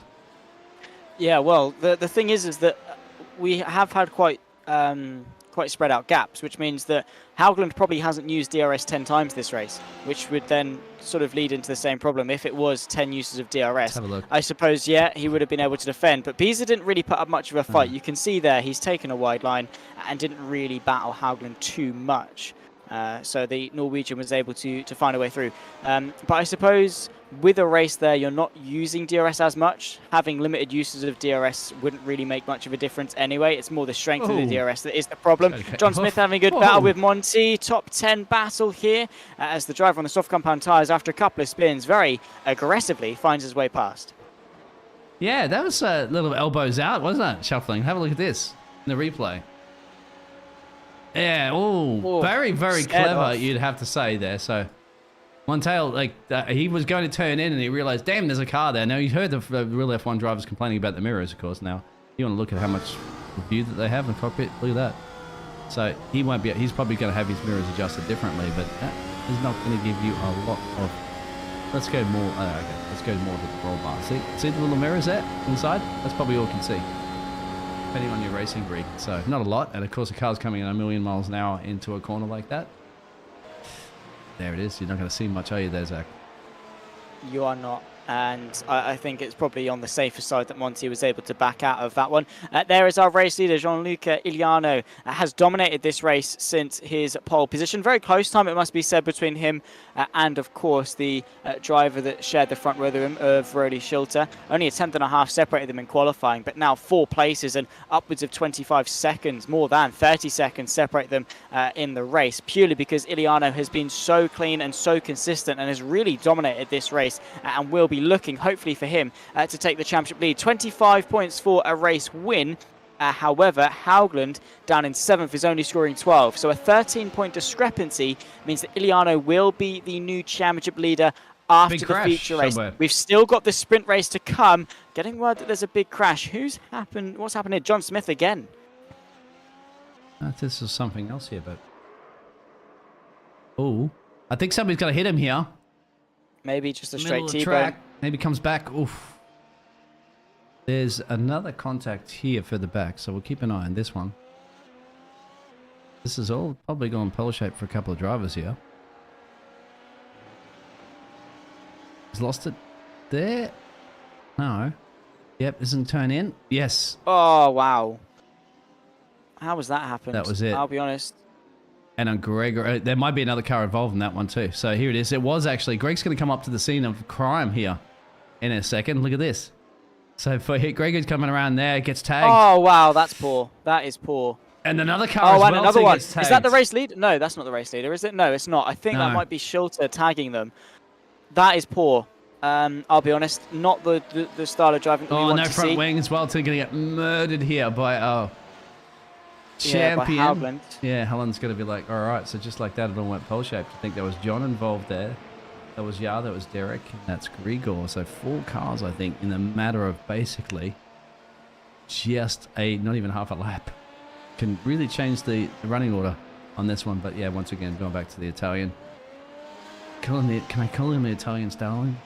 I don't know. I don't know. I'd be too happy about that one or not. Oh yeah, well, we do know that this. Yeah, Schilter, gonna unfortunately, have to from go the... in. Got damaged, didn't he? Yeah, he tagged his front left, I think it was, on the in that battle. He obviously was able to work his way up a couple of places. Georgiev was probably also in that fight. That's going to be great news for Haugland because he's able to pick up a couple more places and hopefully for him retain that championship lead going forward and maybe into the sprint race as well, because there are still points scored, albeit slightly less. There is the Norwegian, finds his way now up into 5th place, looking very strong indeed. 3.5 seconds up to Troy Banks. Can he get himself into 4th and really, get the most out of this race, considering how off the pace he is relative to Iliano? He would love to maximise his points haul, but John Smith as well had a solo incident all by himself. This is the one we saw the tail end of, and unfortunately just getting a little bit out of shape. This is the one that everybody wanted entry. to see, obviously. This is where it's all gone pole shaped. I'm just going to make it a little bit slower here for a second and speed it up, but this is something obviously will be looked at for race control. So it's gone on the inside. I don't know why it completely gone on the inside. You think it's just wants to allow him to get past there, but couldn't get it stopped in time? Contact? No.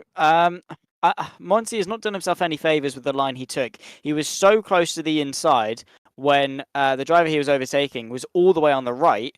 had such a much better racing line, was able to carry the speed in, and then obviously rejoins, keeps it to the right, and then boom, that happens. And that is, again, it's poor. Again, it's a lack of spatial awareness. Sorry, that maybe wasn't entirely Monty's fault, but again, just that spatial awareness. You've got the black box in iRacing. You can see the deltas to other drivers. You don't really want to be taking away the racing line. You want to be nice and predictable, and unfortunately that was a very avoidable incident. I don't know what the thought process was being on the inside there when you could easily squeeze all the way to the right. He was given plenty of room. He just took too much of an angle that the car really wasn't going to have. And the line going into that corner was asking for carnage and chaos. I've seen him now out of this race, and well, onto the penultimate lap, it has really shaken things up ever so slightly. Iliano and Biza, though, still leading the way, with Miller now working his way onto the podium. It is great racing, and of course, it's the first time that you and I are casting a W12 race ever. I was going to say this season. I remember casting it last season. And unfortunately, yeah, very strange line into the corner. You called that one. We did. Thank you very much for asking that, because you ask, you shall receive. If there's time, we do like to listen to the audience members and everybody that is tuning in to watch it, because yeah, it was at that point there was no other real action to capture. But penultimate lap here right now for the Italian driver, who's got that 15-second gap now. Not enough time, my friend, to pull a Max Verstappen, go into the pits there and put some fresh boots on and get the fastest lap. Who owns the fastest lap currently at the moment? Well, if you check that live timing data, you'll be able to see for yourself. Zachary, you have it. Yeah, well, it's Derek Miller. 1:31.0 is the time for him. Obviously, he went really long on his mediums, put on some softs, very light fuel, and now has just ran away with the fastest lap, albeit only by 0.2 of a second. Gianluca Iliano has been mightily quick as well, growing the gap to 16 seconds. He's only got 2/3 of a lap left to go before he takes victory here in Silverstone. And is it going to be the championship lead as well? So for first, it's 25. For fifth, it's 16. So they are going to be tied on points, which is, well, interesting. It means all eyes on the sprint round to decide who is going to be the championship leader going forward in the season. Of course, with the reverse grid situation, it's going to spice things up a little bit, but I'm not quite sure with the pace of these drivers, it could do anything. Will the guys that are DNFing able to race in the sprint? Yes, they can. Will they benefit from the reverse grid, though, I think is the question. It's true. Going to be big shoes to fill, isn't it, with the pace of some of these drivers here this evening? But yes, then again, across the field, you have to say they're pretty well balanced. I mean, most of the drivers doing 33s, 34s. Yeah, currently very good lap times. Yeah. It's been fantastic for them. Gianluca Iliano, though, he'll come across the line. He will take victory here in Silverstone. A lights to flag victory, and well, in dominant fashion as well. 16.8 seconds clear of Jacob Biza, who will cross the line as well here in second place. Derek Miller will round off the podium as well. Fantastic race, it must be said, from the top two. They have driven themselves here in fantastic fashion to take victory of round 3 of the iFL W13 series, the feature race here in Silverstone. Waiting, of course, for Derek Miller to come across the line on his soft compound tyres. A great strategy, it must be said, really nursing the tyres as best as he possibly can. He finds himself on to the podium despite the carnage, despite the chaos that ensued in the latter moments of this race. Well, it was more of a tame race, but well, in a few moments' time, Biggles, we get all the action in the sprint. And there, just across the line there, I was going to say, he just almost got within DRS, didn't he, Hoolan? Almost. I'm lap or two early. He might have an opportunity to steal that spot, but there's Biza, there's Robson. 19 seconds down the road there as well. Quite a bit. Look at that tyre compound usage. Every single one of those dryers we use for the drivers. And you have to give it to Troy Banks. Like, he did that pit stop. He didn't gain anything, but didn't lose anything. Started in P4, finishes in P4. But elected to take that hard strategy differently. And, well, it probably it looks like a bit of a lonely race too, which sometimes is a good way to get your race done. That's it. That is our race done on this first heat, the main feature race. And in a second, we're going to get you those results to go over again. Yeah, well, We'll talk you through how they racked up after 26 laps of racing action. Gianluca Iliano takes the victory ahead of the BRT driver of Jacob Beazer. Derek Miller rounds off the podium. Troy Banks and championship leader Owen Haugland rounds off the top 5 to tie the points at the top of the standings. Frank Beazer, David Robson and John Smith round out those in behind to 8th place. Grigor Georgiev in P9. Rolly Schilter in rounds off the top 10 with the M1T and Easton Chapolne in P12. They were the two that didn't quite make it to the checker flag in the end, and well, unfortunately, haven't been able to make the most of the feature race here today. In a few moments' time, we'll take to the sprint. Of course, top 12 will be reversed, which will be the entire field. If everyone gets reversed, even if you don't make complete distance, you can still benefit from a reverse grid pole position. Well, we'll wait and see, obviously, what the rules allow, who is going to be starting on pole position. But, Dean, it was a nice introduction to the series. It was actually great. It was a really good racing to it. I forgot, honestly, how quick that the Formula 1 cars are. I mean, we should know, don't we? Because they are the quickest. But just because covers do so much of the fantastic series that we cover here at the JP Broadcasting Network. And, of course, you cover many other racing leagues and stuff like that too, Zachary. I just had to be a little bit sharper, of course, doing all the production work in the background there. I'm going switch, because I forget. It's not like a GT3 car where, coming around Silverstone, you're going to be in the 2-minute marks and stuff like that with those times. This one, you got a lot less to go through. So capturing that action was good. And I didn't expect to see some of those accidents very late in that race too. Which surprised us. Yeah, plenty of twists and turns and surprises as well. That was, of course, the longer, more strategical race, and now the sprint will be hopefully more exciting, more carnage, more chaos, and more fights for the lead. Of course, that reverse grid format is going to entice people to make those overtakes if they want to make the most of their points all, particularly maybe Haugland and also Iliano. They are both going to want to be making the best overtakes possible and bring them as far forward as they can, because obviously being tied on points after the feature race, all eyes on the sprint to decide who's going to take the crown going forwards across the season. We are moments away from that, of course. We would grab a couple of words with the drivers. We'll get that sorted, of course, going forward for the next couple of weeks as well. But very much looking forward to talking you through the rest of the action here today, Biggles. And again, as I say, a great introduction to the series. Thank you, of course, to everyone watching along as as the evening goes on. Of course, don't just stop here. The iFL W13 series is here. We've got the sprint. We're not finished. Don't go anywhere. And then also beyond this, we've got the Sim Racing for Simpletons Formula 3 Championship as well here on the JP Broadcasting YouTube channel also. So plenty of action still to indulge into, and, well, hopefully plenty more racing along the way as well. Plenty of implications as well. This should be a good race going forward. Getting a double dose there of the Biggles and Zach as well.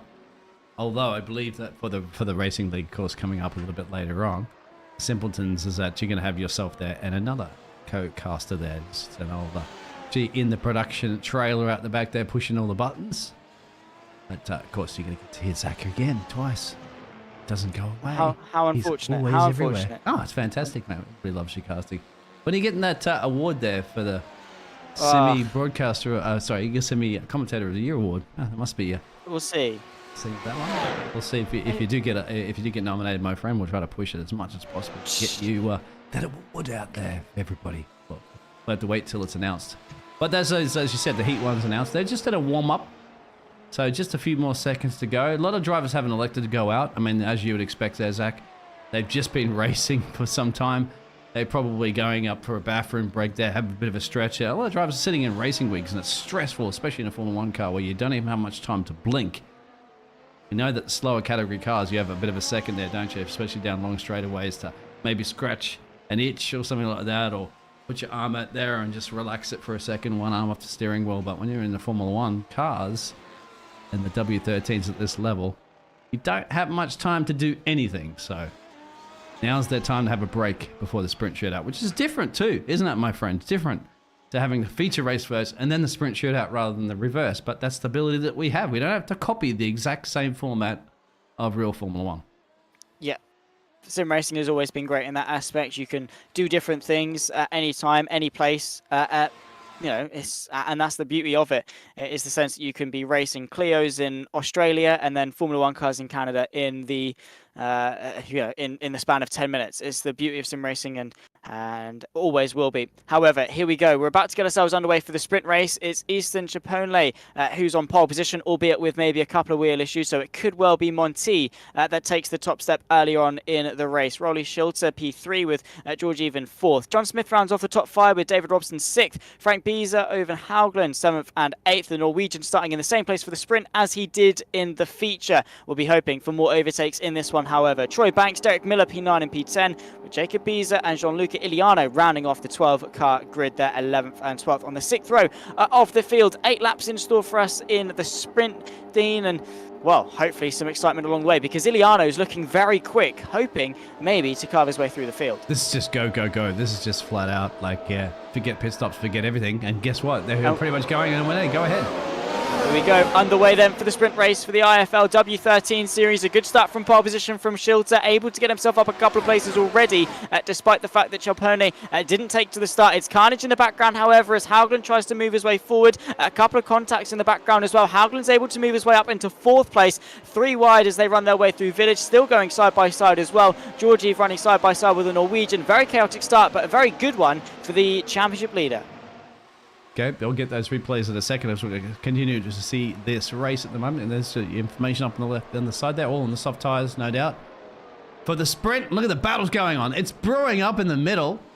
And why not? Because you don't have a great deal of time to get overtaken opportunities because the DRS is not going to be activated for a couple of laps as well too. So got to get it done on track. We know how powerful that DRS is. Drivers want to try to break it as much as they can so they're not under massive attack. We're looking at Troy Banks right now. He's trying to do something about Miller up the road as best as he possibly can. Everybody's on soft tyres, brand new, spanking tyres, fresh out of the blanket. So just man versus machine versus Silverstone.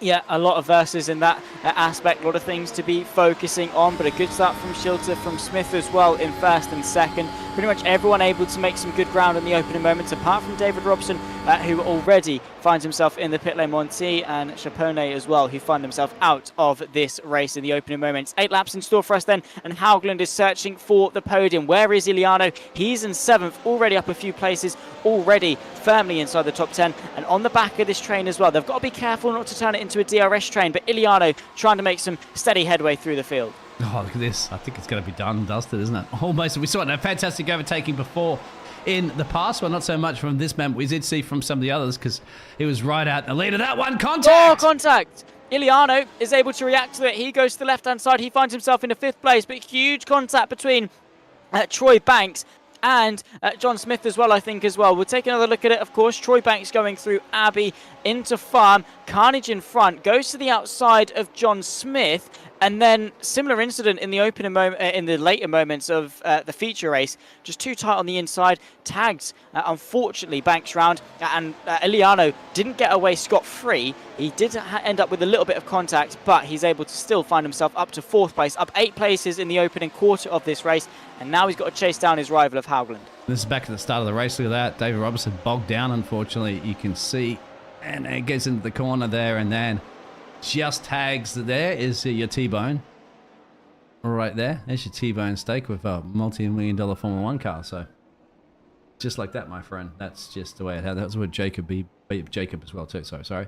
Have sirens and all sorts of guts. So the drivers are okay, so don't worry about that. Those sirens aren't for a medical emergency for the drivers. Just for perhaps the commentators up here at the moment. So I got to keep an eye on all the action for everybody there. Yeah. Plenty of action as well to digest. Good pace from Schilter. 31.2 is being set in the early stages of this race. Only 8 laps, of course, so you've not got a lot of time to make up those places and to maximise your pace as well. Iliano closing the gap to Haugland, who uncharacteristically is slightly off the pace. John Smith into the pit lane, same too with David Robson. They've had incursions in the opening stages of this race as well, which hasn't been great for them. Smith just taking an awkward line going into Village and tagging round Troy Banks, who understandably probably isn't going to be very happy. We might well have a good fight for 2nd on our hands as well, because Derek Miller's made his way up into 2nd with, or even Haugland closing the gap, teetering on the edge of a 2nd, and now we're on to lap 3. DRS is going to start to play a factor. Oh, this is going to be fun now with these 3 gladiators and Top Guns in town. just can see if Grigor can get within that 1 second bubble. You know, the magic bubble. It's the magic button right at the top. I don't know if it's the top left or top right of your thumbs, but you press that button. Woo! Feel like you're flying, my friend. You feel like you're flying. Well, you're flying at the moment as you go through this sensational speed corners, and he has dropped off a little bit further up the moment. Let's go to the Italiano, and let's see if he can get this 8 positions gain. Now he wants a 1-2, isn't it? Why not? He's got time, 3 laps of 8, 6 laps to go to get it done. Get a back-to-back win. Not easy to do with a reverse grid and a sprint, but if anybody can do it, this man can do it. Yeah, he's been on fire in terms of his pace, and now he can see the championship leader right in front of him, matched on points, of course, after the feature race, and they're going for glory in Silverstone. Still got a long way left to go in the season. We're on round 3, and plenty more rounds to go in the future as well. Looking to the inside, though, Iliano goes to the inside through turn 3. Haugen leaves him to dry around the outside, gives him the inside for the loop as well. Iliano once again forced to the outer extremities of the circuit, has to tuck back into situ. However, the DRS, potentially attack mode as well, at play. He pulls out to the left-hand side, and he blasts his way past the Norwegian, up now into 3rd place. Is Haugen going to launch a counter-attack? No, he isn't, not quite on the pace. Iliano now, his job is to chase after Derek Miller. Job done. What a fantastic way to get an overtake. Wow, the man is fast and furious, isn't he? I expect to see why he doesn't have a little bit more red on that car. That man's driving with just pure pace. Ridiculously quick. He does, and that's a remember as well too. That battle that he had is with the championship leader too, so it's got to feel even more better, doesn't it? To get that done. 9 positions he's now gained, and looking up the road there, 2.3 next on his hit list, Derek Miller. Yeah, he's going to be hoping to close the gap as best as possible. Haugland, however, with the DRS, could be pulled along by Gianluca Iliano. They wouldn't be wise to battle, particularly because it's not a very long race. They want to get after Derek Miller. They want to mutually benefit from this race. Even though they are very hard rivals, Haugland is clever. He knows what is at stake. And if he can just sit in the slipstream, sit in the DRS, maybe save some battery on the back of Gianluca Iliano, he might be able to mount a counterattack a little bit later on. This is Troy Banks going through turn 2 into 3. He's being trailed. That might be Schulter potentially. He pulls off and then is out of this race, unfortunately, or stopped and then goes again. One of the two. Very confusing stuff in the opening stages. However, Howland out of the DRS range, and a bit of lap traffic playing a bit of a factor as well. That might be it could be John Smith, I think, moving out of the way of the leaders as Howland works his way past as well. That is John Smith indeed. Howland's still waiting to find a way past, but Iliano is clear, a second clear to be exact, and is going to be hoping to chase after Miller. Up traffic already. That's quite amazing, isn't it? But there was some little incidents that you saw at the replay of the start. That's the reason why at the moment here in Silverstone you're seeing lap 5 of 8, some traffic coming in play, but they're doing the right thing. Especially here, you don't get to talk to James about those blue flag scenarios, do you? You get James all worked up at the moment. And yeah, well, you can get to ask James about that for the Formula 3 season. So if you do tune in, Formula 3 race, of course, tune into that one and talk. Then if you're out there on the chat, just say, James, what do you think about blue flags? And then sit back and get your popcorn and have a listen to that one, Zach. Oh yeah, he likes to go on and on and on. You'll probably waste half the broadcast just listening to James go about blue flags. Commentated, of course, the new JPB TCR Cup last night, and he literally said in the driver briefing to all the drivers, boys, do not get me started on lap traffic. If people lap you, move out of the way, simple as, because he does not want to mess around. Basically, James Parfit, very scary man when he wants to be, especially when it comes to blue flags. I have clashed with him on a broadcast, and we spent a good half an hour of an endurance race just arguing about what blue flag rules should be. We didn't decide a winner in the end because both of us are very opinionated and wouldn't let the other person win at all. Oyvind Haugland, 1.9 seconds off the back of Iliano, however, might be having to set his focus backwards because that P5 car of Georgiev just in behind is going to be looking very, very feisty, maybe to work his way up another place if he can keep this gap closure going. He called it, Zach. He called it right there on cue. I love working with you, obviously, as you're commentating, because I can follow your direction when you capture the action. Sharp as an eagle, my friend, as you called that one. Yeah, going back to that one, of course. No right or wrongs. Everybody has their own opinion, but it's also fun of the action that you're going to get here at the JP Broadcasting Network is about just the entertainment aspect of you have when commentators are just agreeing and disagreeing. We're all allowed to do that there, but we're entertainers as well too. We're performers. We also like to engage in what everybody out there in the chat likes to do. Trust me, James and I have had many arguments before. Well, debates, let's say, not arguments, about whether or not he thinks that Timo Glock had deliberately done the old, 2008 is that Glock moment for Interlagos and all that. Yeah, anyway, it's fun. Believe in what you want to believe in. Well, do you think Grigor Georgiev can believe that he can possibly get that 1.7 second gap down? I don't think so anymore, my friend. Look at that. They're starting to space each other out. Might be pretty much it is what it is. What you see is what you get scenario now. Yeah, I think it's going to be hunkering down and anchoring on what you've already been given over the course of this race. I think James has already piped up on the Timo Glock sort of thing. He didn't. He was on slicks on a wet track, and you don't have grip there. Don't get him started. Right. I won't. We've not got long left of this broadcast, so I'm not allowed to. I can't. Rolly Schilter at the moment leading the way. 4.5 seconds clear of Derek Miller, who is going to be scoring some good points today if he can consolidate this double podium. Very consistent points, all it must be said, in hopes of charging his championship forward. Speaking of the championship, we've had Fuji, we've had Imola. Of course, they weren't broadcasted on the JP Broadcasting YouTube channel. We're now here for round 3 in Britain. We'll go to Spa in 2 weeks' time. Then to France, the Italian, the Austrian Grand Prix, and then we'll go to Spain, the US, potentially for Cota, and then Gilles Villeneuve, the Canadian Grand Prix, the Northern GP on October 28th. Quite mysterious there, and then we'll round the season off, presumably at Interlagos for the Brazilian Grand Prix as well. So plenty of action over the next couple of months for you for the Formula League season number 6, of course, brought to you by Paladin Haptics, Extreme Scoring, and Butt Kicker as well. So plenty of support, and now the JP Broadcasting YouTube channel as well. On to the final lap, lap 8 of 8. It's shot by. And, well, I suppose that's the point of sprint racing, is that it flies by very quickly. Schilter only got about 5 kilometres-ish left to see victory here in Silverstone. I love it. Thank you very much for our fantastic sponsors as well, too. So make sure you do visit them in the description. As here he goes. So really just needs to roll on down the road, my friend. I did not see on that grid there Barney. Now, is Barney being given the day off? I don't remember giving Barney the day off. It is the weekend, but guess what, Barney? Weekend's all about racing, my friend. Especially here at the JP Broadcasting Network. Well, you race every day. But I didn't see him. And he's the one waving the white flag. The only guy waving a flag on the track. He wants to be waving a checkered flag. Rolly wants him to wave a checkered flag, doesn't he? 4-second gap over Miller. 2 positions gained. You have to give it to Miller. Derek Miller, isn't it? And, of course, the Italian stallion, isn't it? P3, sorry. Liana's going to murder me if he doesn't agree with that one. But, my friend, that's a compliment. Because you're quick. You won the first race and you get a podium for the second.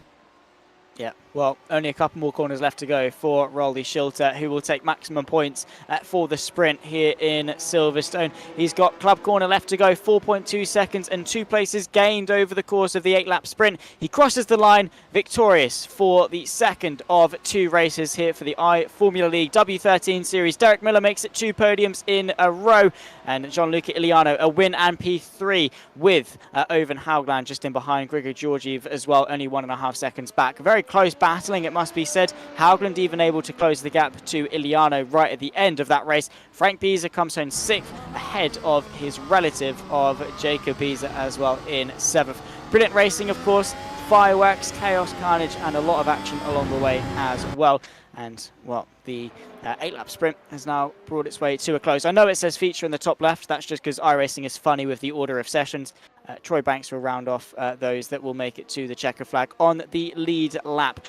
Brilliant racing once again, Dean, and hopefully more exciting stuff for the future. Yeah, and we're going to hopefully hear from some of those drivers here this evening for an interview. First week for Miller as well, too. Great job then, finding that information out. Well, what a way to make an entrance in the birthplace of Formula One motor racing, essentially, and the birthplace for Mr. Miller's racing. And there it is at the moment, and the results coming up for you right now, Zach, for the Heat 2. Yeah. That's the Heat 1. I'll show you the Heat 2, which is the sprint race we just said. Yeah, the sprint race, 8 laps in length. Oh, yeah. I think it's because not everyone's crossed the line. Here we go. We'll Here we go. We found it. Rolly Schilter, P1. Derek Miller in second with Gianluca Iliano taking the championship lead and third place for good measure. Oyvind Haugland slightly off the pace here in Silverstone, limiting the damage as much as possible, only fourth. Grigor Georgiev in P5 with the father-son duo of Frank Beezer and Jacob Beezer, 6th and 7th. Troy Banks, John Smith and David Robson round off the top 10 with Easton, Chipotle and Yao Monti 11th and 12th. Not taking part, unfortunately, in the sprint. We are waiting to see, of course, if any of the drivers want to come in and have a chat with us in the commentary booth. We will be eagerly waiting to see if any of them will want to have a chat and get a little bit of insight into their endeavours here for what has been quite a tricky day in Silverstone. And Silverstone's always tricky. The one thing we do missing, of course, in iRacing that it's apparently still coming, rumours and pictures and all that sort of stuff, is rain. Because as you know, everybody lives in the United Kingdom. It's always rain. Did you just tell me before in the green room there, Zach, that you had a little bit of rain recently today? So that's what we need to add to the track. Yes. We've seen a couple of teasers of it on the iRacing socials as well. So maybe it's soon. Maybe it's in beta testing. Maybe rain is finally going to make its way to the iRacing service, and maybe we could see some spicy things added up. Because rain's there, it's an R Factor 2, it's an Assetto Corsa, Competizione, plenty.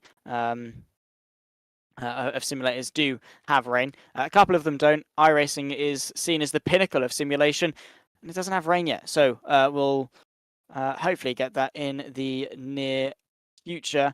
And, and then expect, hopefully, some carnage and chaos. We've just been given the updated point standings, by the way, and I'll just talk you through them. I was right. It was Gianluca Iliano that took the championship lead, but only by 1 point ahead of Oyvind Haugland. And then Schilter is a little bit back on 67. So already this early on in the season, Dean, it's turning into a 2-horse race. Hopefully Iliano and Haugland can go at it all the way through the season. I hope so. I'm loving it. Well, we do have a couple of drivers for the broadcast waiting room. So you want to ask that very much man right now about that? So we'll grab. Let's do it. Let's grab Jacob Beezer first, I think. Jacob. Probably will be the first driver that we grab. Jacob, welcome in, of course. Okay. Nice to meet you, firstly. We've not formally met each other, so first of all, nice to meet you. Fantastic racing, it must be said. You were talking about how you needed some practice, but, well, you nailed that first race, didn't you? Well, thanks. I think that nice to meet you all as well.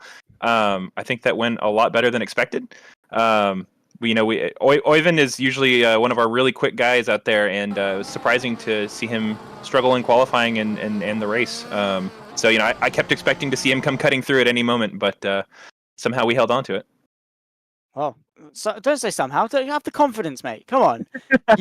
You were quick. You did it. Not quite on the pace of Iliano there. He just seemed to be levels ahead of everyone. But going forward, of course, still very early on in the season. What are your hopes looking like? Do you want more success? Oh, absolutely. It's been a while since our team's had a win. So just getting on the podium in the future is big news for us. Gianluca had great pace today. Absolutely fantastic job. For a while there, I thought I could hold on to the back of him. We stayed at about like a 3-second gap, but after the pit stop, he pulled out quite a gap that we just couldn't recover from. So we need to take a look at that, see if something happened in our pit stop. Yeah, I've got advice. Drive faster, easy. Yes. Then you won't have a problem. No problems then. A couple of weeks' time though, we go to Spa. You feeling confident? Yes, I love that track. Awesome. Win then. There's no exceptions. You got to do it. You got to do it. P1. Win. We're expecting it for Beezer Racing. Jacob, before we let you go, anyone you want to give a shout out to? Yes, shout out to my beautiful wife who puts up with me doing all this fun racing on the weekends. Couldn't do it without her. Awesome stuff. Well, thank you for chatting to us, and hopefully we'll see you back in a couple of weeks. Thanks, guys. Cheers. Cheers. Jacob Beezer, the 93, took a podium place here today. We'll jump in with our race 2 winner of Rolly Schilter, the 125. Quite a tough race in race 1 for the main race. It must be said, Rolly. A couple of spins. Silverstone, quite a tough track in these W13s. I think a few spun, but I felt like I always struggle here. Maybe it's also a setup thing. I have a quite oversteery setup, and with not enough practice, it's easy to lose. So yeah, I managed to do that 2 times, I think. But you made it up for it in the sprint race, taking the win by 4.5 seconds. Definitely some good pace. I think really what helped you was just getting away at the start. Yeah, that definitely helped starting in P1. And I think there was, don't know what else to say. Just a good race, essentially, I suppose. Drove nice and got the win in the end. Going forward, though, a couple of weeks we'll take to Spa. You feeling confident about the Belgian track? Yeah, actually looking forward to it. I haven't driven it recently, so yeah, it's time to drive it again. Let's do it. Well, have the best of luck, of course. We wish you the best of luck for future. Hopefully, you can claw back some points in the championship. Before we let you go, though, Rolly, is there anyone you want to give a shout out to? Yeah, the usual suspects. I mean, teammates, Giancarlo, and then Intent Racing. Awesome. Well, thank you very much for joining us. Hopefully, we'll see you back in a couple of weeks' time. Yeah, thank you, Zach. Best of luck to Rolly Schilter. Finally, we've got our winner and new championship leader, Gianluca Iliano. Welcome into the commentary booth. Well done on your victory in Silverstone and, of course, the podium in the sprint. Couldn't really have gone much better for you today. Yeah, it was a really, really great day. Also, the sprint was fun to come from the back, and the race. Yeah, it was a tough race.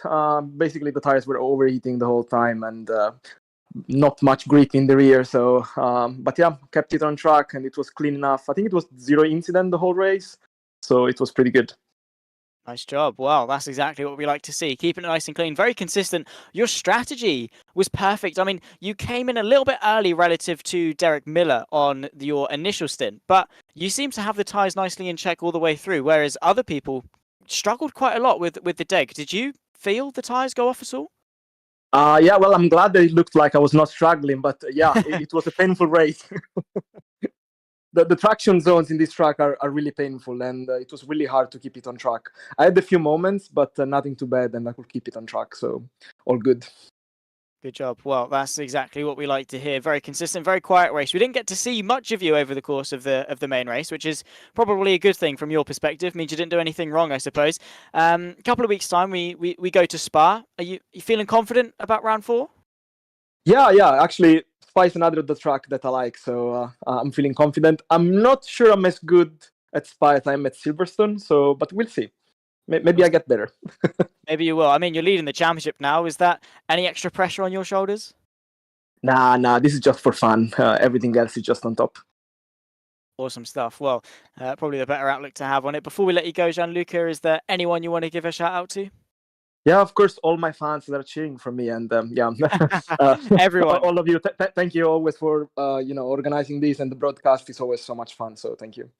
Awesome stuff. Well, thank you for joining us, and hopefully we'll see you back in a couple of weeks' time. Sounds good. Have a good weekend. Bye. And you take care. Gianluca Iliano, Dean, they all seemed quite happy with their performances. Good stuff from our podium sitters, and overall a good evening of racing. Oh, why not? To bring a W13 home, one of the most difficult cars to drive in Formula 1, and they did a fantastic job. So absolutely. Grazie, of course, to Gianluca for that, as you said, the Heat 1 results. The Heat 1 is the feature race. And of course, in the race 2, that is the sprint race. Got it up there onto the podium position. Sorry, that's what I mean. But yes, Zachary, Formula 1 is back. Of course, the W13s are back, and it's back here on the JP Broadcasting Network for the iFormula W13 series. And of course, more coming up, isn't there, Zachary? With this fantastic league that we're now presenting to the world, and hopefully everybody's having a great time with the broadcasting that we're doing. Yeah, indeed so. I mean, of course, for those that want to see more of the iFormula League tomorrow on Sunday evening, they will have, well, Sunday evening for those in the UK, Sunday afternoon, I think, for those in North America, they will be hosting their Formula 3 Championship as well, which will also be broadcasted and commentated on here on the JP Broadcasting YouTube channel. So if you don't want to miss that, make sure to like, subscribe, and turn on the bell on for notifications as well. And for those that want more action tonight, in about an hour and a half's time, we'll be going for the Sim Racing for Simpletons Formula 3 Championship. It'll be myself, Zach Sweeney, Darragh Thacker talking you through the commentary on that one. Dean Biggles will be there as well. He'll be the ones pushing the button. So if you want more action from JP Broadcasting, do stick around. Go get yourself some popcorn, a cup of tea, whatever tickles your fancy, and we'll be back in a couple of hours' time. But if you want the W13s, you're going to have to, unfortunately, wait a couple more weeks. We'll be going again on August 19th for the Belgian Grand Prix. However, unfortunately, that's going to conclude tonight's coverage. We've had our fantastic feature and sprint race here in Silverstone. Round 3 has definitely been a success. So thank you to everyone watching along on the JP Broadcasting YouTube channel. My name has been Zach Sweeney. I've had Dean Biggles alongside me in the commentary booth. And from both of us, it's a very warm thank you and goodbye.